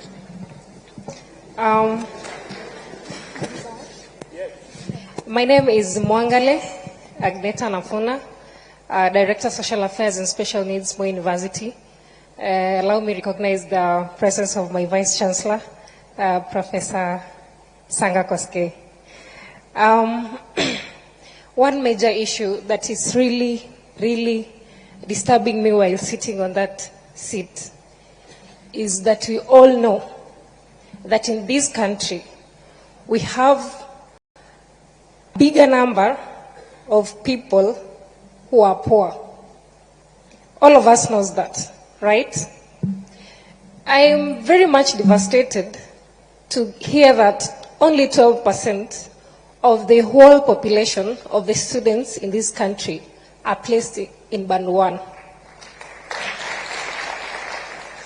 If we really, Your Excellency, can do something about this, we can appreciate, because there is no point of giving 12% of the whole population to band 1 and expect that the other people will just have to appeal. Why would I say this? It's because when giving 12%, you knew very well, or the team knew very well, that you have a lot of poor people in this country. So at least they will have at least given a bigger percentage to these people, and at least consider also those people who are earning maybe middle or who have bigger salaries. I believe that in this meeting where we are seated, we have to be having at least 50% of the whole population placed in either band 1 or 2. Then the little number of people in this country who at least can acquire what they need in life to be placed in those other bands, at least 50%, so that it can strike a balance. Number 2, Your Excellency, as Mwangale, I believe that you really wish well for our university. And I know very well that you have the interest of those people who are needy in this society of Kenya at heart. And I would ask this for elaboration kindly. The other day, the directive was given that students will just go join to university, then without even paying anything. Let's reason out, how will it be when students are in university? Yes, they have not paid the money, they need services. We have workers, we have lecturers, and all other stakeholders that really need to be paid. Of course, there are basic services that you really need in our university. So, how are the university going to manage this? If I said I only need a clarification. Then, Mr. President, I will also need maybe some explanation on this, the placement. Of course, everybody is saying the funding model is the brilliant thing that has ever happened in this country. But now the problem is its implementation. In a case where, of course, we have parameters to place these students in band 1 to either band 5. But now how is a kid, maybe whose parents have separated informally? Of course, lately we are having a lot of broken marriages and everything. Of course, you can find sometimes even children end up remaining on their own, or maybe staying with their grandparents. As a student, or as this kid, how are they going to present themselves? How are they going to defend themselves when it comes to their placement? Because they don't have anything to show. Thank you, Magineta. You have asked 3 questions. I think it's only fair that we stop there. Thank you very much. Maybe we can give one more person up Mbele, or maybe this guy at in front here. To His Excellency, Mr. President, all protocols observed. I am Nick Okoth from the Aviation College of Mombasa. My concern towards the new funding model is drawn to the situation whereby you have got twins. They are joining the campus at the same time. But then during the placement, you realize one is placed on band 1, and the other finds herself in band 5. How do we handle such kind of a situation? Thank you very much. Can I have, maybe we can take 2 from this side, and then we can take 2 from that side. A lady and a gentleman. We have a gentleman right behind there. Yeah, thank you, Your Excellency, for creating this opportunity. I'm Faustin Wandera from African Nazarene University, and by God's grace, I'm serving as chairperson of the Student Council. Your Excellency, African Nazarene University is a private university. And under this new funding model, we feel discriminated as private universities. I am yet to be convinced, as much as you have explained to us this funding model, because of the following reasons. Maybe you can help me to understand if you answer these two questions. If the government decides to offer scholarship to the students to go to private university, is it that the scholarships are being offered to the universities or to the students who are Kenyans and they have a choice to go to the private universities? Number two, Your Excellency, if I believe the funding model is running, if this model is going forward, then we are being forced as the student leaders in private universities to also find the solution. Just the way you committed to the people of Kenya, I also committed to the students of African Nazarene University that I will have to make sure that also your needs are met.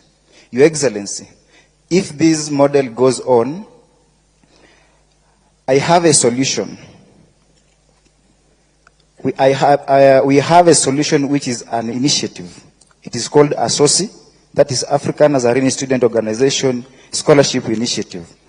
Now, as the Student Governing Council, we will be forced to offer the scholarship to the students in the institution. Therefore, I have to ask that under this initiative, kindly, Your Excellency, can I get from you in your capacity 20 million to give scholarships to the students?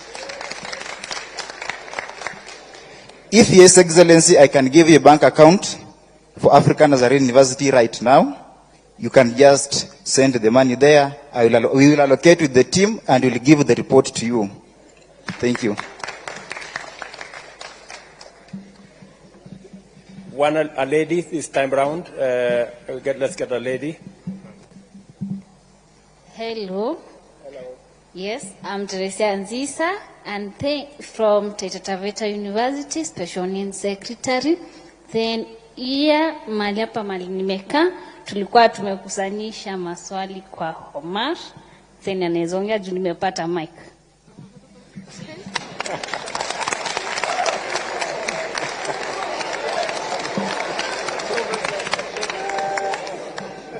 Comrades, wisdom. Comrades, power. Comrades, viva. Vice Chancellors, hi. Your Excellency, I have a few concerns concerning the new funding model and a few things related to the higher education funding. And I'll start right away by talking about the students who do the intra-school transfer. You know, once comrades, the Form 4s, or a student is done with the Form 4 education and therefore the COOPS portal is open for application of the courses and the universities, they are not aware of which courses. They are not aware of maybe which courses to apply for, and therefore they opt for any course.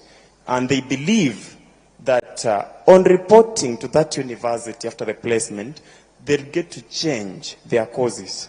But now this has become a problem, because on changing the programs, the funding, I don't know, the funding board or the government, an example of the 300 students in Pony University who transferred their courses, and therefore, up to now, their fee has never reflected.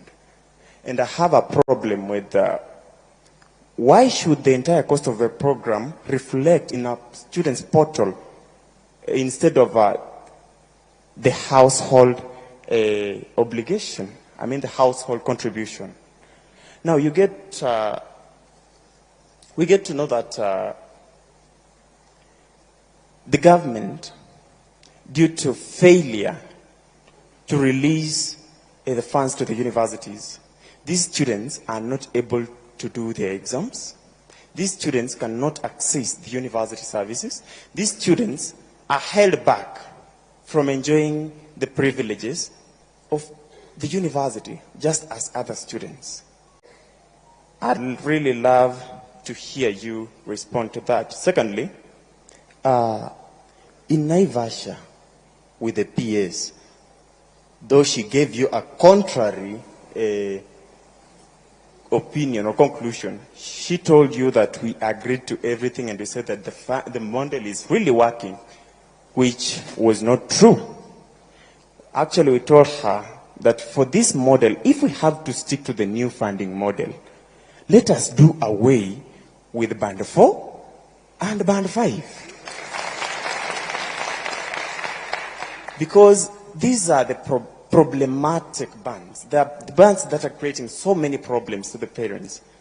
In Pony University last week we had students joining, and majority of them came with their parents. So you find that we are helping in their admission process, and a parent is coming thinking that I'm part of the administrators, crying that, oh, my student is placed in band 4, like my net worth is 0. What should I do? Na anatoa machozi. Really, Mr. President, I thought this government is for Mama Mboga and mtu ya boda boda. So what do we do to search, or rather to help such parents and students?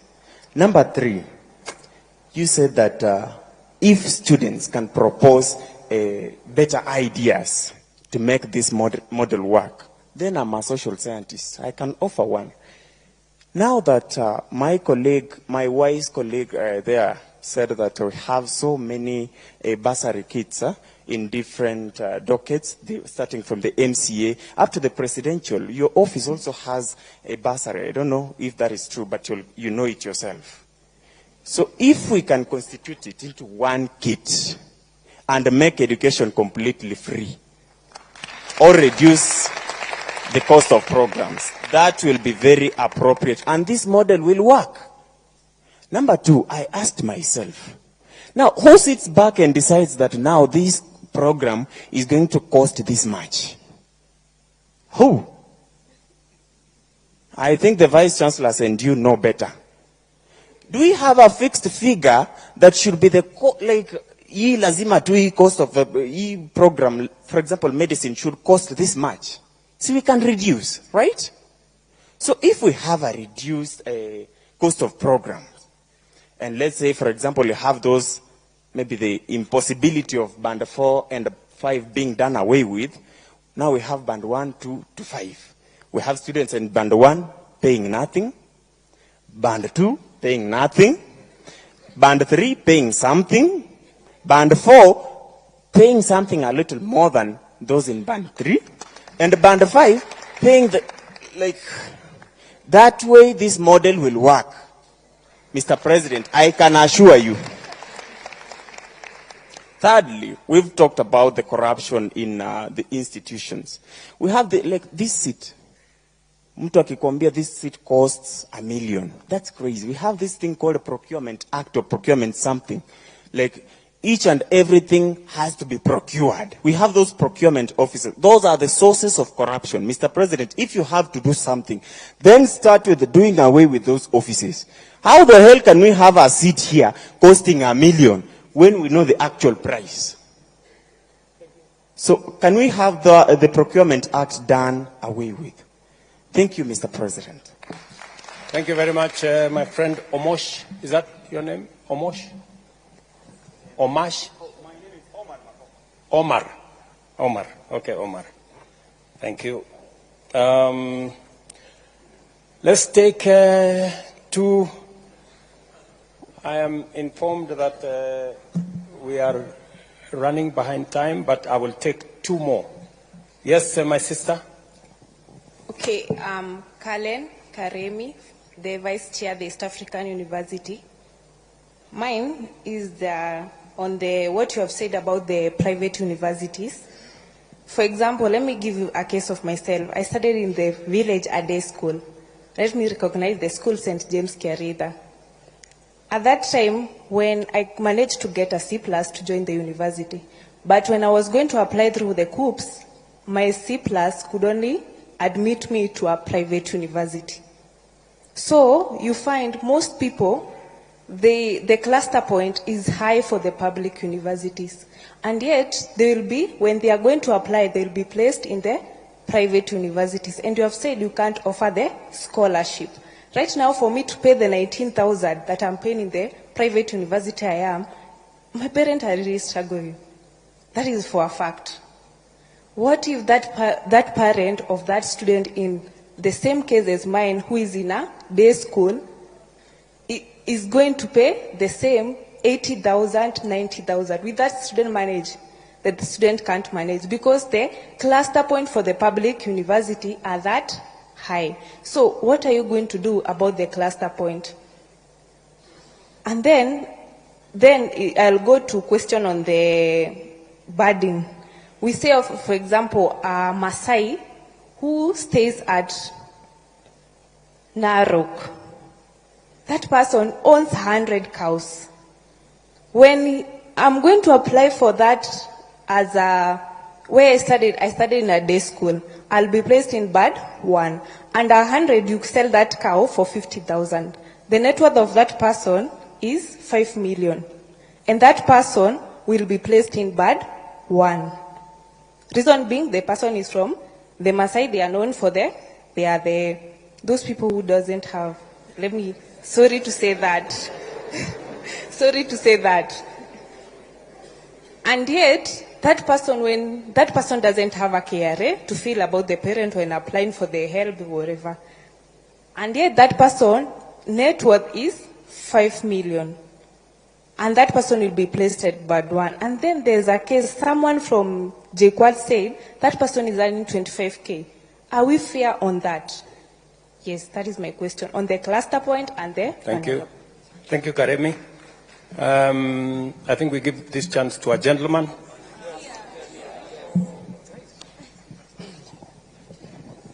Thank you so much.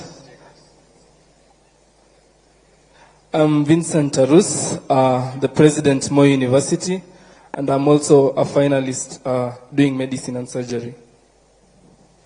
Okay, thank you so much.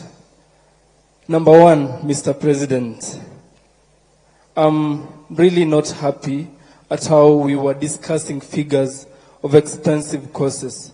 Yes, it's true that the government is paying a lot for students doing the expensive courses, but we also have to look at it from the student side.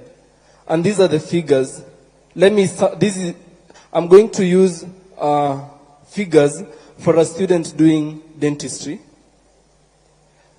And of course, with these figures, you could estimate those who are doing medicine, engineering, and all those expensive courses. A student in band 1, the one who is very vulnerable, is going to pay 39,000 shillings. Remember that at the moment, we are paying less than that. We are paying 32,000, 33 up to 40, and now a student in band 1 is going to pay 39,000. My cue, the conception of the new funding model is on the basis of assisting the poor. Number 2, a student in band 2 is going to pay 78,000 shillings. A student in band 3 is going to pay 156,000. A student in band 4 is going to pay 234,000. And a student in band 5, 312,000. Now, already we can see and have the impression that expensive courses, or rather, the courses that are expensive to offer will only be for the rich. Because we can all agree that a student in band 2, band 1, band 3, and band 4, they are all poor. Now, who are going to afford these courses? Mr. President, when we had a meeting at State House, you said that you're going to put a ceiling over which the vulnerable are going to pay. Yes, that is only going to sort those who are in band 1. I'm assuming it will be way less than 39,000.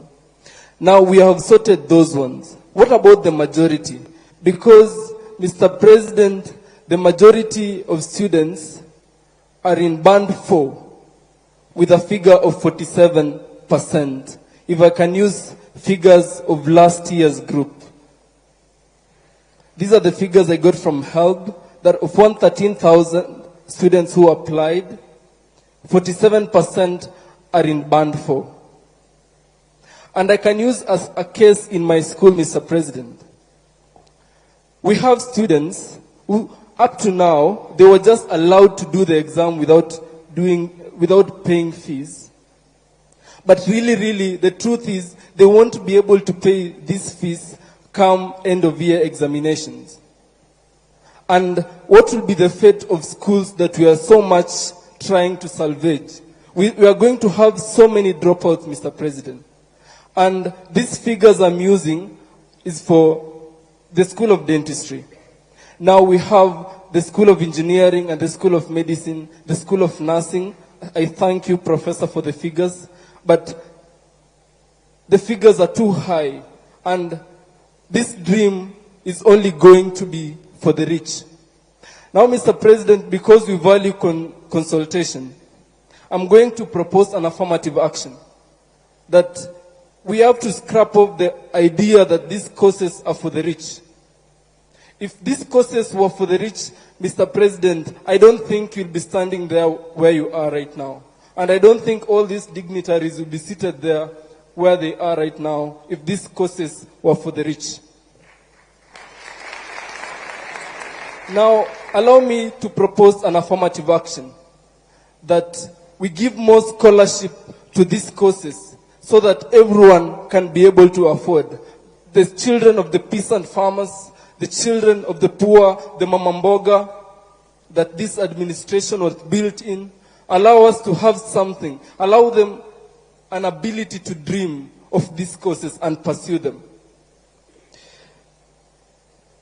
The issue of loans, Mr. President, that has been spoken about enough.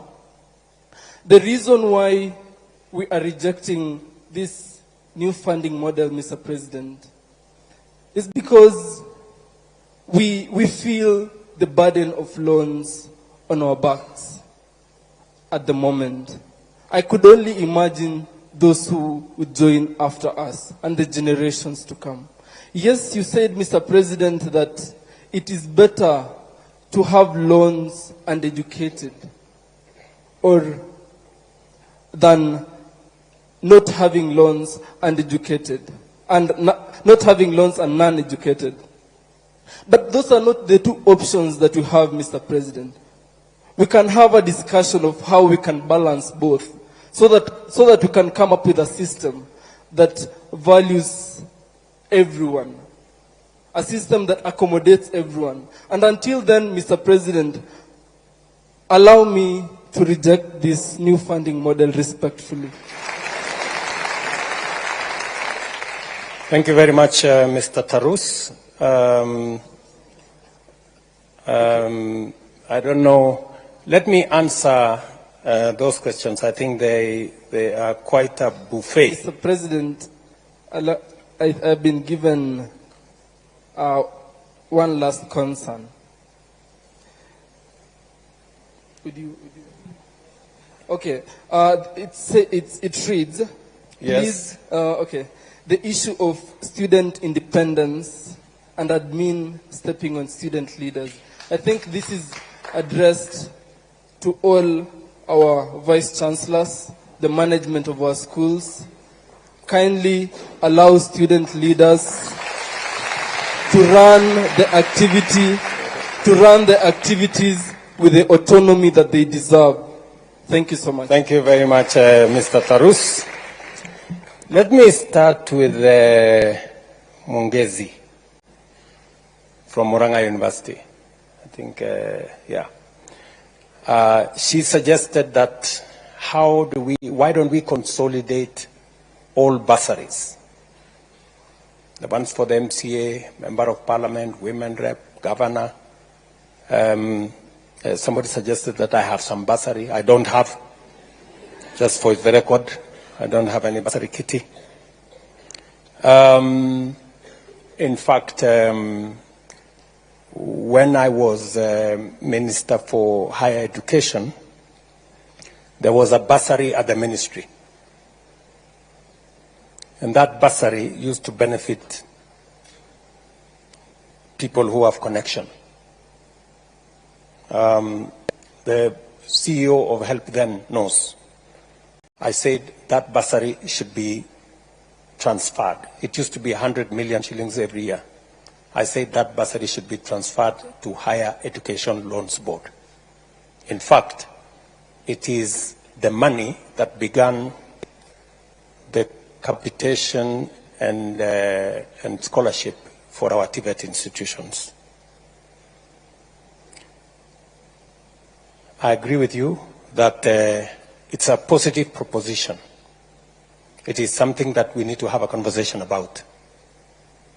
It is something that I will engage governors about, because in our constitution, it is the counties. Once money has been given to the counties, I have no authority as president to decide for the counties. But I think a national conversation that consolidates all these bursaries, and then we see how far it can go towards making our education affordable, is a very positive conversation.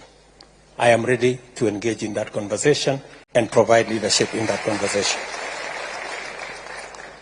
My good friend Gishangi from JKUAT has asked me, why the rush?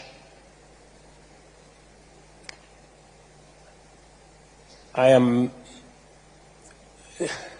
tempted to say that, if the situation our universities were in is not serious to warrant us to have this conversation.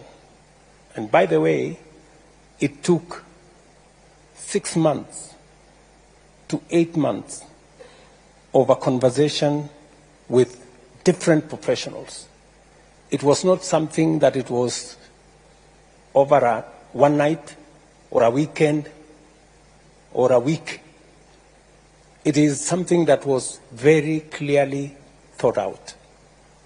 And you said something like, we make promises that we never keep. Let me tell you, this is one commitment I made. The universities are here. The vice chancellors are here. They can tell you the commitments I made on this model were delivered last year, and it is making a difference in our universities. That is the reality.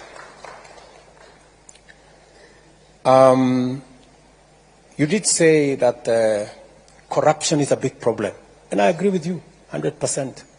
Corruption is a big problem. And I want to thank the university leadership, because part of the corruption that has been going on is on even the money that we give to universities. We decided that we are going to go using technology. I'm very happy that the university leaders accepted that we use technology. Unfortunately, our secondary schools and primary schools took us to court. They still want to deal in cash.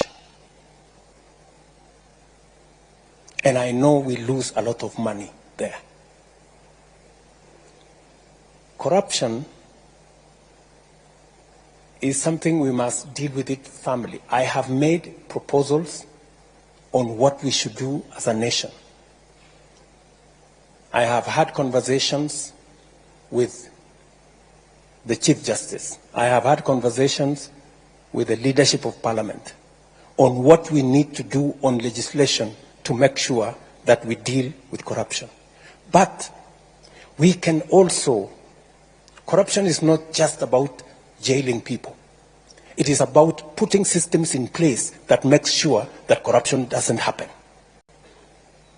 And one of them is to use technology to make sure that we are sure of what we are doing. And that is what this whole system and what we are doing with HELP and what we are doing with COOPS and what we are doing with our universities is all about. I have made it very clear, and I have asked sometimes we investigate an incident or a corruption case, and people rush to court, and we are given an order, you cannot investigate so-and-so. We have situations where we have been told you cannot charge so-and-so. They've gone to court and obtained an order. We must interrogate corruption so that we make sure that we deal with it from all angles. You have given a case of when somebody has 50,000 or earns 50,000 or 25,000, and they have siblings in university. Maybe they have one student in JKUAT, they have another student in another university. Higher Education Loans Board, can you help me explain how do we treat that parent? Mr. Gishangi wants to know what category is that student? Can you help me? Thank you, Mr. President, for this opportunity. I'm not working for HELP, but I am a member of MTI Task Force and a lecturer at Laikipia University. My name is Dr. Alex Kibet, and I'm going to explain my understanding of this MTI. From the question that was asked was, how do we treat someone who has a lot of dependents? And from the questions that an applicant is asked is, how many dependents do you have? And the main reason why you're required to give that particular response is so that the MTI can be able to calculate a per capita of that particular household before, which is going to be used as an input for determining your score, and which is going to be used as an input for your final score that determine where you will be banded. And maybe to just say something, Mr. President, as an addition to what you have said. They have indicated, or you have indicated, that there are 10 indicators that show, or that are used, or that work as a variable. There are actually 10 super variables that are used to determine your level of need. But in reality, with each super, there are several other sub-indicators. For example, a family structure, for instance, which is, it has a variable on, you have both parents, you have a single parent, which is a mother, a single parent, which is a father, all the way to someone who is an abandoned child in the street. And all of them are taken care of. So that when all these factors, from the general super variable to sub-variables, the MTI makes sure that you are classified correctly. The only challenge, my president, that we experienced, because I was at least part of the team that analyzed the information, is the quality of information that our applicants provide for that particular system. This is a system that whatever comes out of it depends on what we input. So if we don't provide the correct information, then we're going to be banded wrongly. And because we are coming from a point that this is a new system, one of the recommendations that we gave to HELP and higher education was, please leave a room so that if there is anyone who may have submitted wrong information, can still re-provide an information that can be used for reconsideration. And that is why there is an open appeal for a fund, that if you have a different information from what you presented, you can re-provide and you can be reconsidered. And from the first information you've been given is within the next 3 weeks, that is going to be reconsidered. There's something else again, Mr. President, that I would also wish to state. Is there's something on what if a situation changes in your course of your studies? How are you going to be taken care of? Let's say today you have both parents. And at the second year of your studies, something happens. Again, that is a factor that during our task force we considered and said, if a circumstance change, like your parents, guardian loses job, your parent loses job, you lose parents, you can provide the information that please reconsider my banding or my categorization so that I can have a space or be treated where I am supposed to be.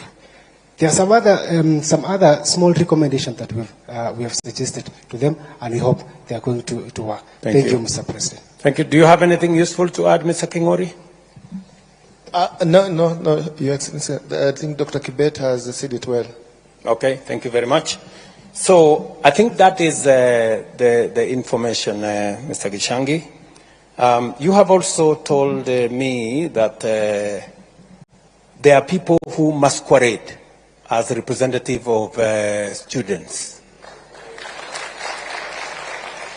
And they have come to say we represent. I want to tell you, for the avoidance of any doubt, that any student I have met, they haven't said they represent anybody, at least to me. If they have told other people, I don't know. So I believe that every university has its own representation, right?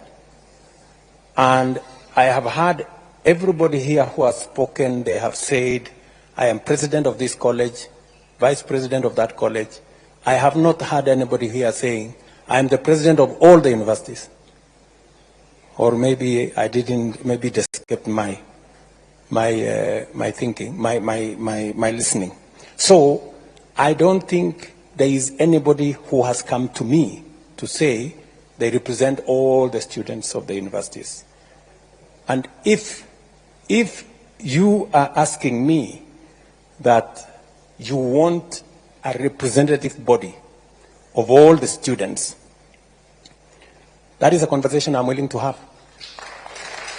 And the universities, the leadership of universities should be part of that conversation so that we can all agree what mechanism are we going to use. Are we going to have elections in some form? Because, I mean, we are a democracy. Or how is this? That is a conversation that we can have. Somebody has told me, are you the one who said students who differ? There's somebody who told me about students who differ. Yes. So what is the situation of students who differ? I am not, yes, help, Higher Education Laws Bond, can you help me there? Your Excellency, students who differ, the case of KCSE 2022, were all allowed to apply. So far, we have received 9,979 students from KCSE 2022, and this process is ongoing. So no student has been left behind. Thank you. Now, has he answered the question? Okay, what is the question? The question is, maybe a student who was already admitted, was in first year, instead of going to second year, they deferred, and then, is that the case?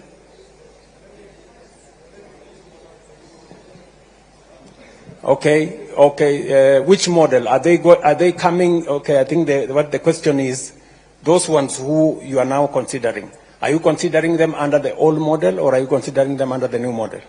They are being considered under the new model. Yes. Yeah. Because the model started considering students from KCSE 2022. If you are from the previous years, that is KCSE 2021, 2020, and the previous years, then you fall into the old model. Thank you very much. Now, my good friend Gishangi says he wants to replace my friend Karungo Dangwa. I wish you well. I know you have said that if I behave well, you might consider your vote for me in 2027. But Mr. Gishangi, I want to tell you that my focus is not in 2027. That's not my focus. My focus is in transforming Kenya. That is my focus. You know, there is always, you know, a belief that we must focus on the next election. Good people, there is more than the next election. We need to do and make the right decisions for Kenya now. If we make decisions merely because we want to be popular, that's how we get ourselves into the kind of situation our country is. That's where we end with our universities in so much debt, because we are unable to make the decisions that will get our universities out of trouble. My sister, younger sister, Agneta, I like the name, by the way. Agneta, she's wondering why is only 12% considered in band 1, when actually majority of the people in Kenya, or you know, a big portion, are poor. You know why, Agneta? Many of the children of the poor don't make it to university. That's the problem. And that's what concerns me. You know, I explained to you, you know, that the most disturbing thing is that the children of the poor are not in this conversation.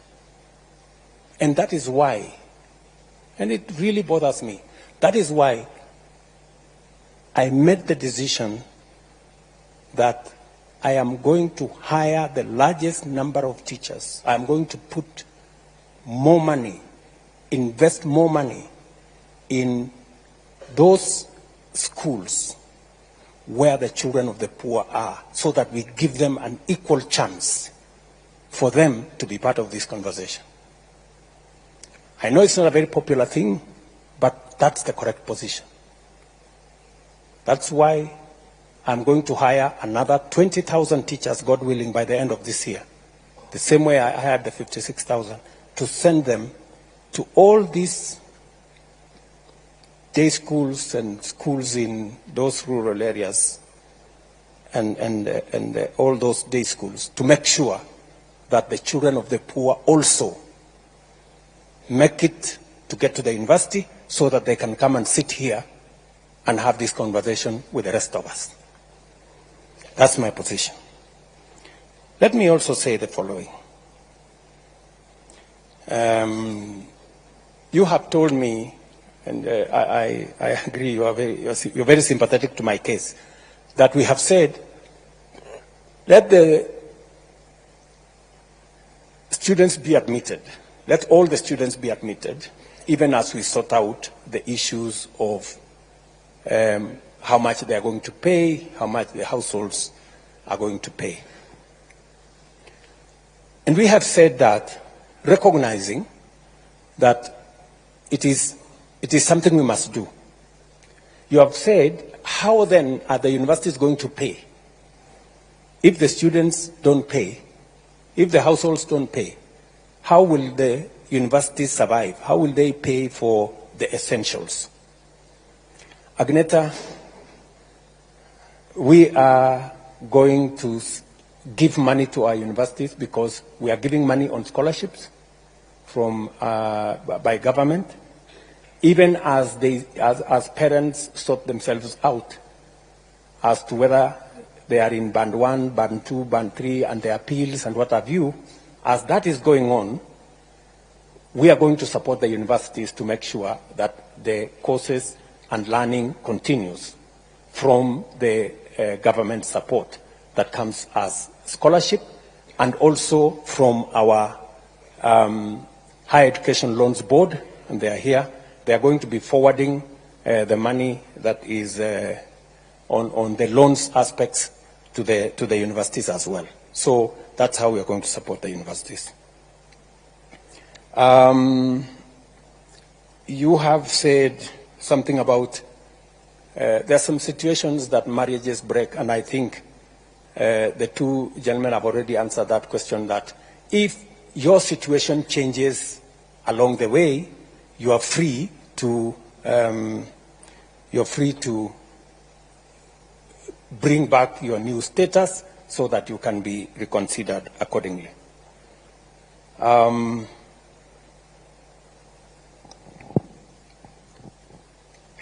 Nick Okoth, twins joining university.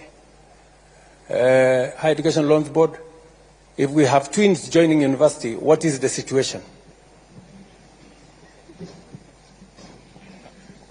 There was a question when they were filling the form, and they were asked, do you have a sibling joining university or TVET college? And if they said yes, they were supposed to input either the ID or the index number if they were minors. And that goes into considering where they are placed. Yes, because we score them up to 100, and that will give them another 29 points to move towards band 1. Okay. Faustin Wandera from Nazarene University.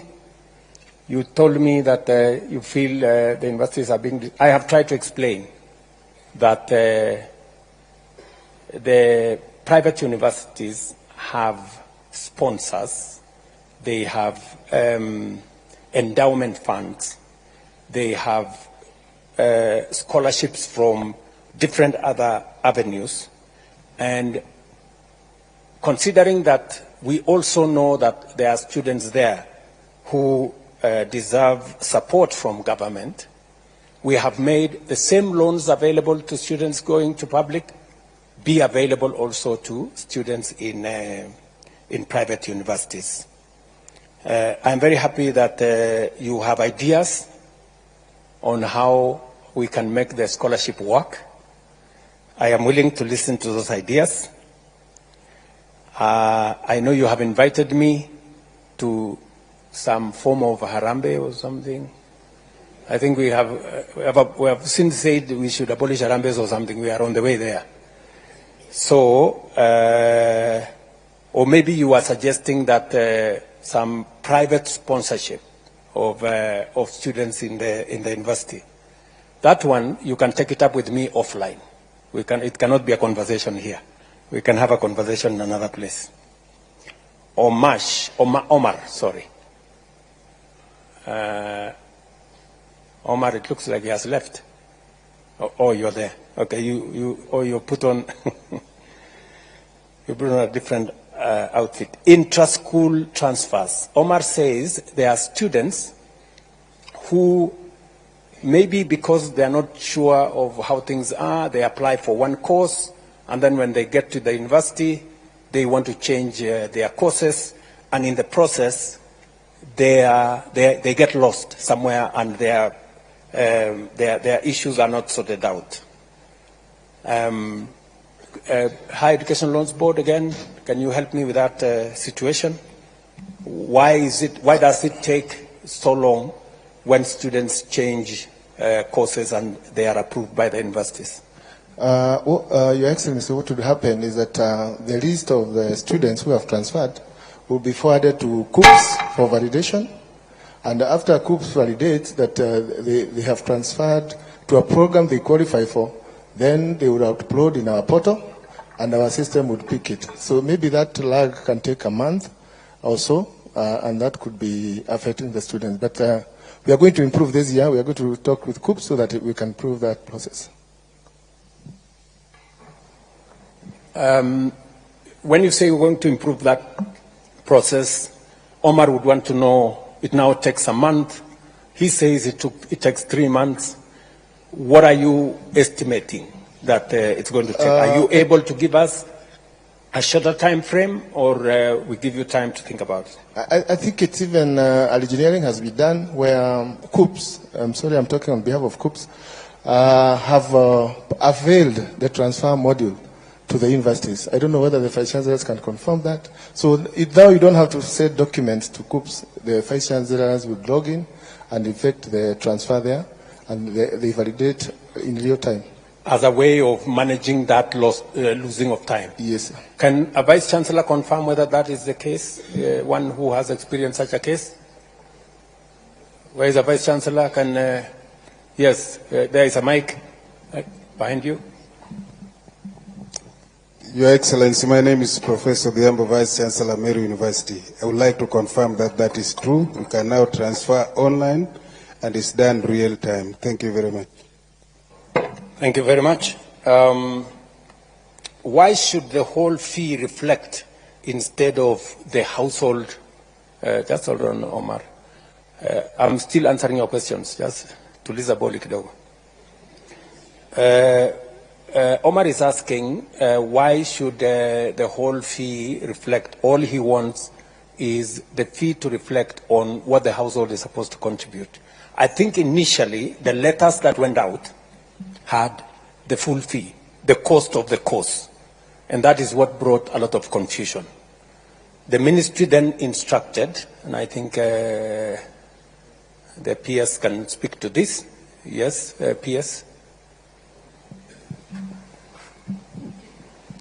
Your Excellency, there had been a lot of confusion in terms of what the students contribute in terms of fees as compared to the actual cost of the programs. So we thought it was important to share this information so that students can appreciate that a course like medicine, for example, is 612,000, but the government is shouldering a portion of this cost of the program, and the households only pay a certain amount. But Your Excellency, we've been in conversation, and when we realized that was a problem, we withdrew the letters, and we have released new letters that just indicate the amount for the household to contribute. Thank you. Thank you very much. I think initially, Omar, what the point was, you know, sometimes people don't appreciate where we're coming from. I think so there was an attempt to say, okay, this course costs so much. The government is going to pay so much. You're going to get loan of so much. And the household is going to pay so much. Unfortunately, many people misunderstood that and said, okay, the cost costs 600,000, that's what I'm supposed to pay.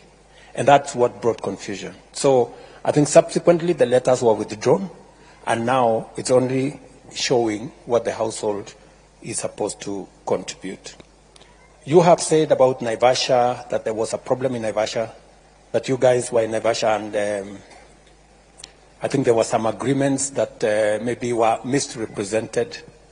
I was not aware. I was briefed by the team that was in Naivasha. It was a place to explain, for students to appreciate. Do you want to say something as the team leader who was in Naivasha? These good guys are saying you said what they did not agree.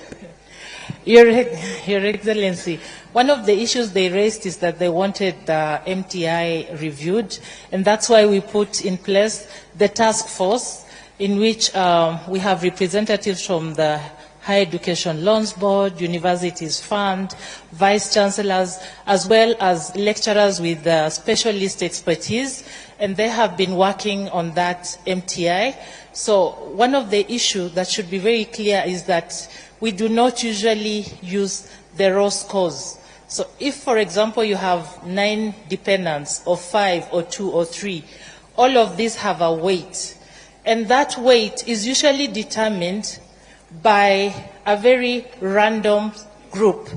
So HELP will put a group of students, lecturers, parents, members of the community, church, and they decide how do you think this variable is important in determining the capacity of a family.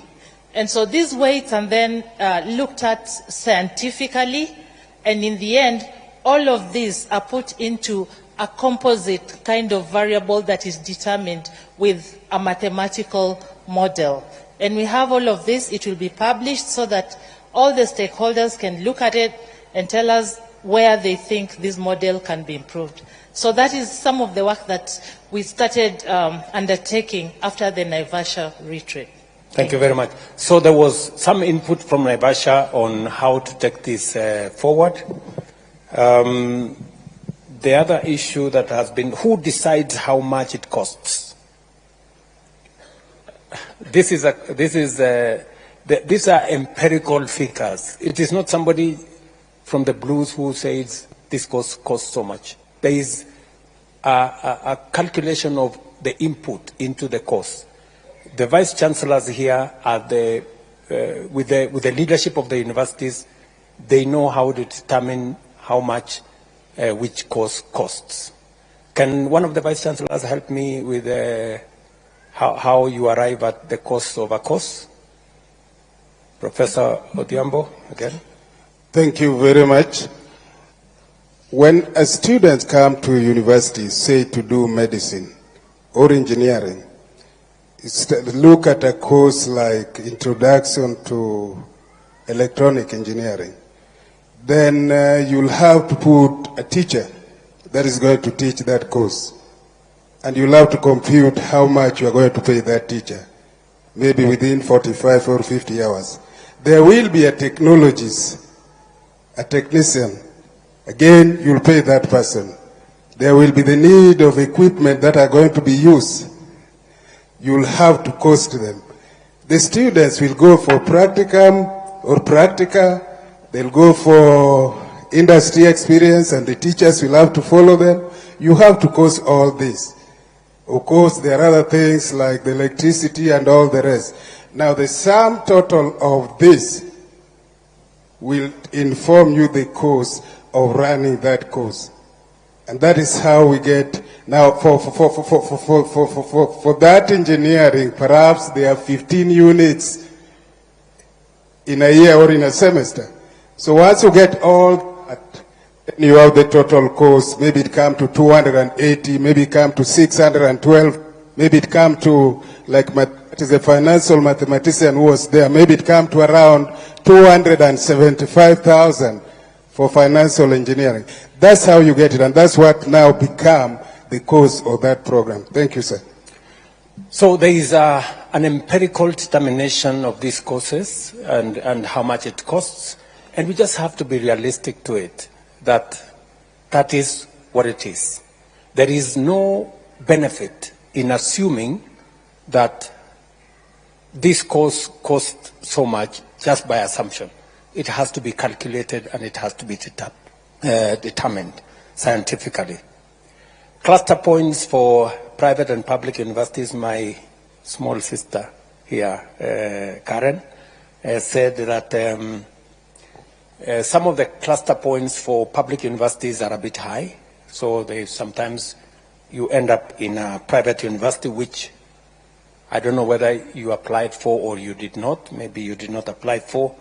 And therefore, you end up in a situation where you are asked to pay more because this is a private university and there is no scholarship. All you can get is a loan. So how do we determine that? Do we have anybody from COOPS who can help me answer this question, or somebody knowledgeable around there? Nobody is there. I will take it as homework.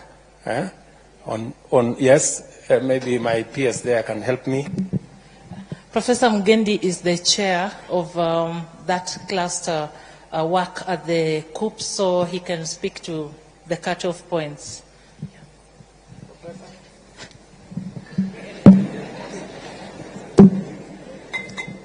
Thank you very much, Your Excellency. Yes, I am the chair of placement committee at COOPS. And indeed, because of the way clustering is done, sometimes you might want, a student may want a course in one university, but they are not able to get it because their cutoff points are lower. And that's why that question from the concerned lady was, she said that maybe she got a C+, but then she could not be able to get appropriate courses in public universities, because maybe most of those courses then that she wanted, the cluster points were higher than what a cluster point was. and therefore she ended up in a private university. But for private university, again, Your Excellency, the student must have chosen to go to those universities. They are not just placed there. There's normally a box where you tick that maybe if you don't get this course in public universities, you are also willing to go to private universities. So there is always that choice. And I think, again, if the person would really want to come to public universities, there are still courses that are available that just require the minimum university entry, but they may not be courses of the prime courses that they wanted. But anybody wanting to go to public universities and they have a C+, Your Excellency, they will not be denied, because the universities are there and there are programs that are linked to take them. Thank you. Let me also tell Karen that KRA is not the only parameter we use. So this Maasai fellow with 100 cows, and there is no provision for what is your tribe in the whole thing. So there's no place for Maasai there. So the other parameters are there. Which school did you go to? Which primary school did you go to? You also registered under the education system. Are both your parents alive? You know, there are so many other parameters that eventually determine the classification. So even though you may not have some of your details in KRA, there are other parameters that contribute to the banding. So I think that is what informs the whole setup. My friend Tarus has given us a classic example of dentistry. Dentistry is the most expensive course.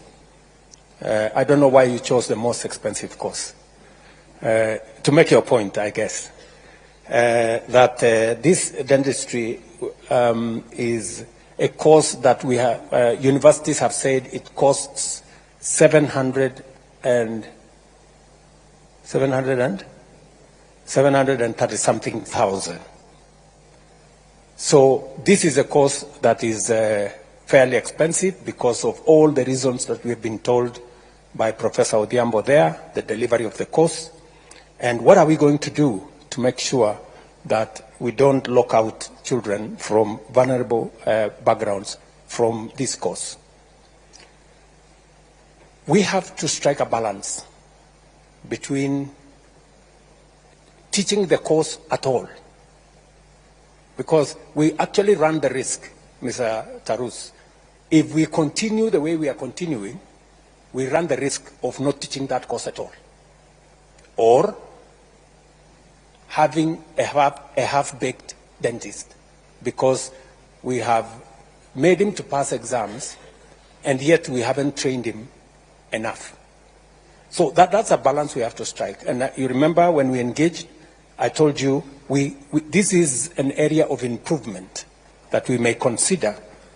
What about the expensive courses? How do we have a ceiling on making sure that those coming from vulnerable backgrounds have a ceiling that does not exceed what they can pay? But let me also say the following, Mr. Tarus. You also know that students in Band 1 get an upkeep of 60,000, up from 52,000. Students in Band 2 get 55,000 as upkeep. We have also raised the upkeep for all the categories, because we also know that some of these students from these vulnerable backgrounds, they sometimes contribute to their own education if they have sufficient resources coming out of the student upkeep. And these are some of the nuances that we have to think about. The trade-off we have to make is, do we continue with a model that has put our universities under very severe strain and almost collapsed our education system? Or do we improve it? That's the question we have to ask ourselves. Do we continue with a system that has the potential of collapsing all our universities, the vice chancellors, you've heard them say, or do we improve it? I would suggest respectfully that we improve it. And this is the way to improve it. And this conversation is part of what will inform how to improve it. And I want to encourage you as comrades, if I may, to be part of this improvement, to be part of these suggestions on how we are going to improve this system. Whether it is students doing medicine, as Tarusa said, or engineering or nursing, we must make sure that it improves and make sure that our education does not suffer what it has suffered so far. Does the appeals work? You know, if you appeal, do you have a chance of ever getting it right? I know I have seen in the media sometimes cases of people who have asked that they were put in the wrong bands. But there are cases of some of those students who were put in the wrong bands, who have made their appeal, given the correct information, and they have been put in the correct band. Are there such cases, for example, in this hall, if we have any who may want to say their bit who are in this hall? Because I remember there was Josiah from Kisii, and he made a very passionate, are you Josiah? Okay, you wanted to say something? Just hold your horse. Or do we have any other student who made an application and was given a chance to appeal? Yes, my friend? Are you among those who appealed? Yes? Okay, give him the mic. Let's hear what his story was. So nili-apply nikawekwa band 3. Nikafanya appeal, nikawekwa band 2. Yeah. What was the issue, for example? Were you told what the issue was? I wasn't told, so tuliambiwa to reapply. Yeah. And you reapplied. Who initially, how had you applied? Who had applied for you? I applied through the cyber and I filled out the details correctly. And then during the appeal, you have to write a better reason as to why you're appealing. And then you were reconsidered? Yeah, I was reconsidered and placed in band 2. So how long did it take? Like a week. A week? Yeah. 1 week. Okay. There are some other people who have applied. There are others who have taken in some of our suggestions, and we have seen them progress. Now, good people, I am told it is 10 p.m., 10:10, and we had time up to 9 what? What was our cutoff time? 9:15. So we are an hour late. So let me conclude by saying the following, that I have listened very carefully to, yes, my friend, you have something to say? Give him the mic. Yes, thank you, Mr. President, for giving me this opportunity to talk.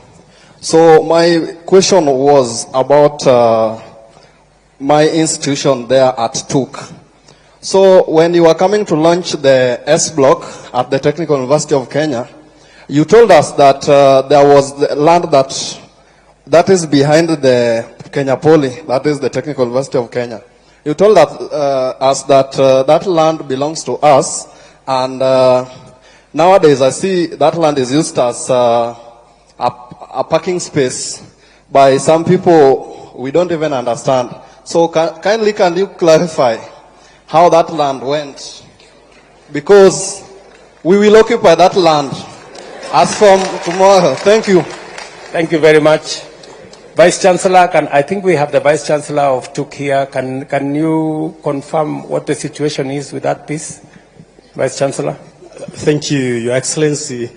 Vice Chancellor from Technical University of Kenya. Your Excellency, you gave us that land, and we have been following the due process to get the documentation. I told my students not to occupy the land because we need to have the title deed so that we do the right thing. And I want to appreciate that, Your Excellency, my student led by my president who is here, Alex, we've been talking to them. It's true, there's a team that made a fence and they started parking there. And the students say that the president said this is our land. And we have written letters even to your office through the head of public service to that effect.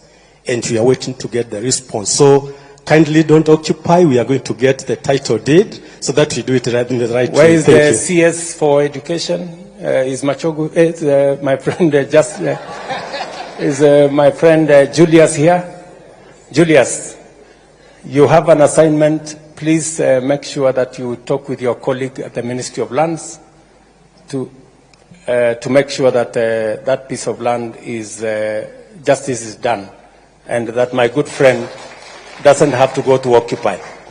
And we can give them the title, and not just the title.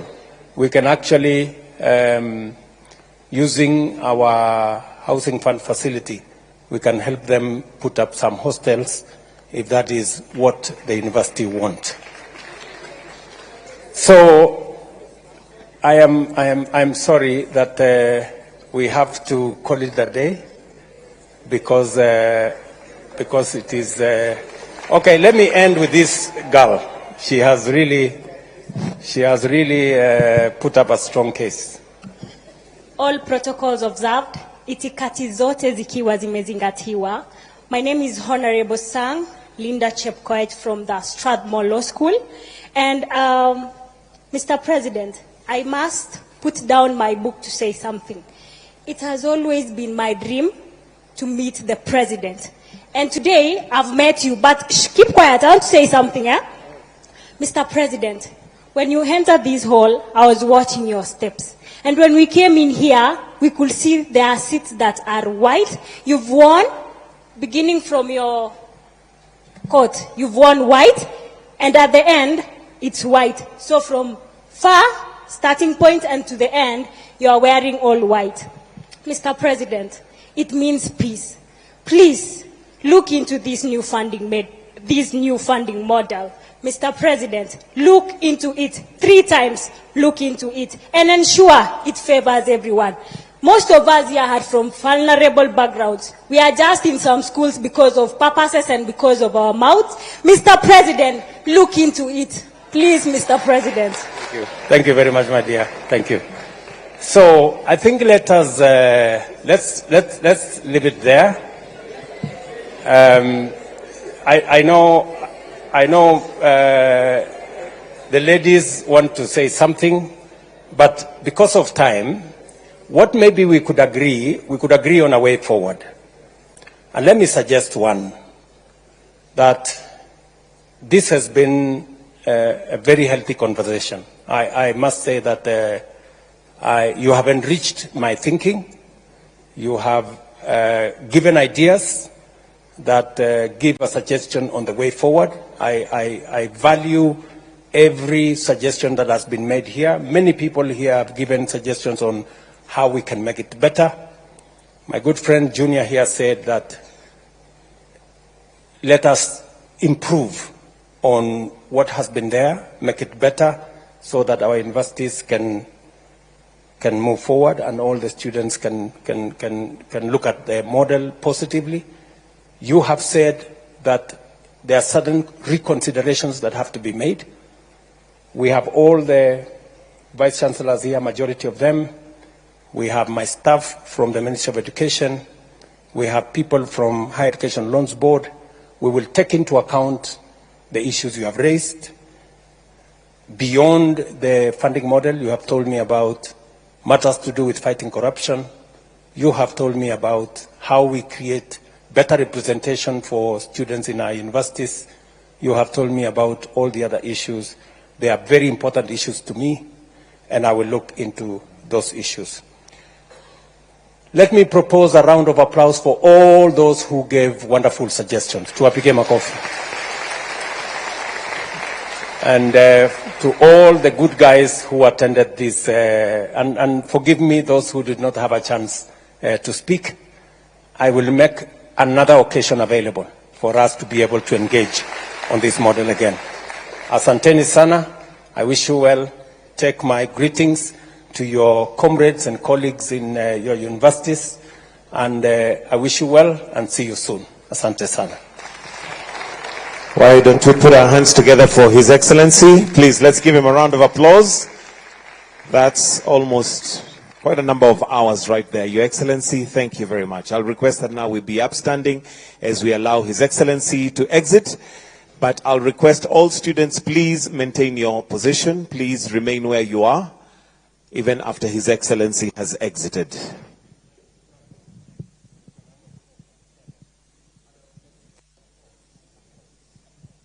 And a round of applause for His Excellency.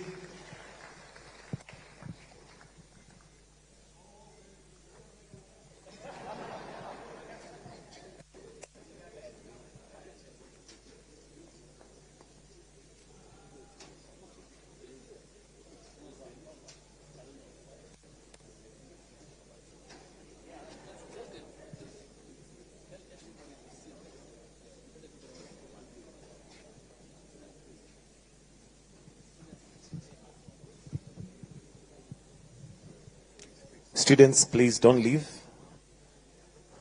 Kindly.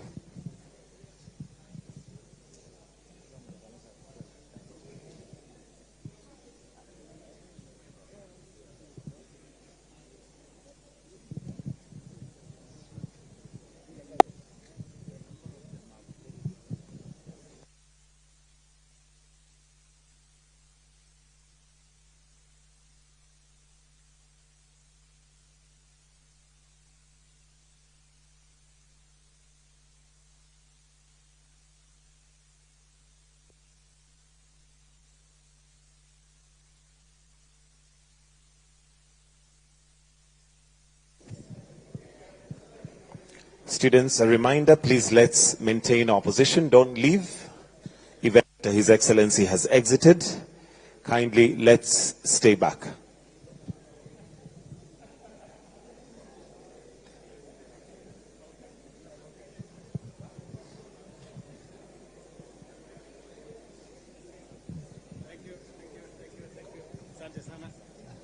Mambo?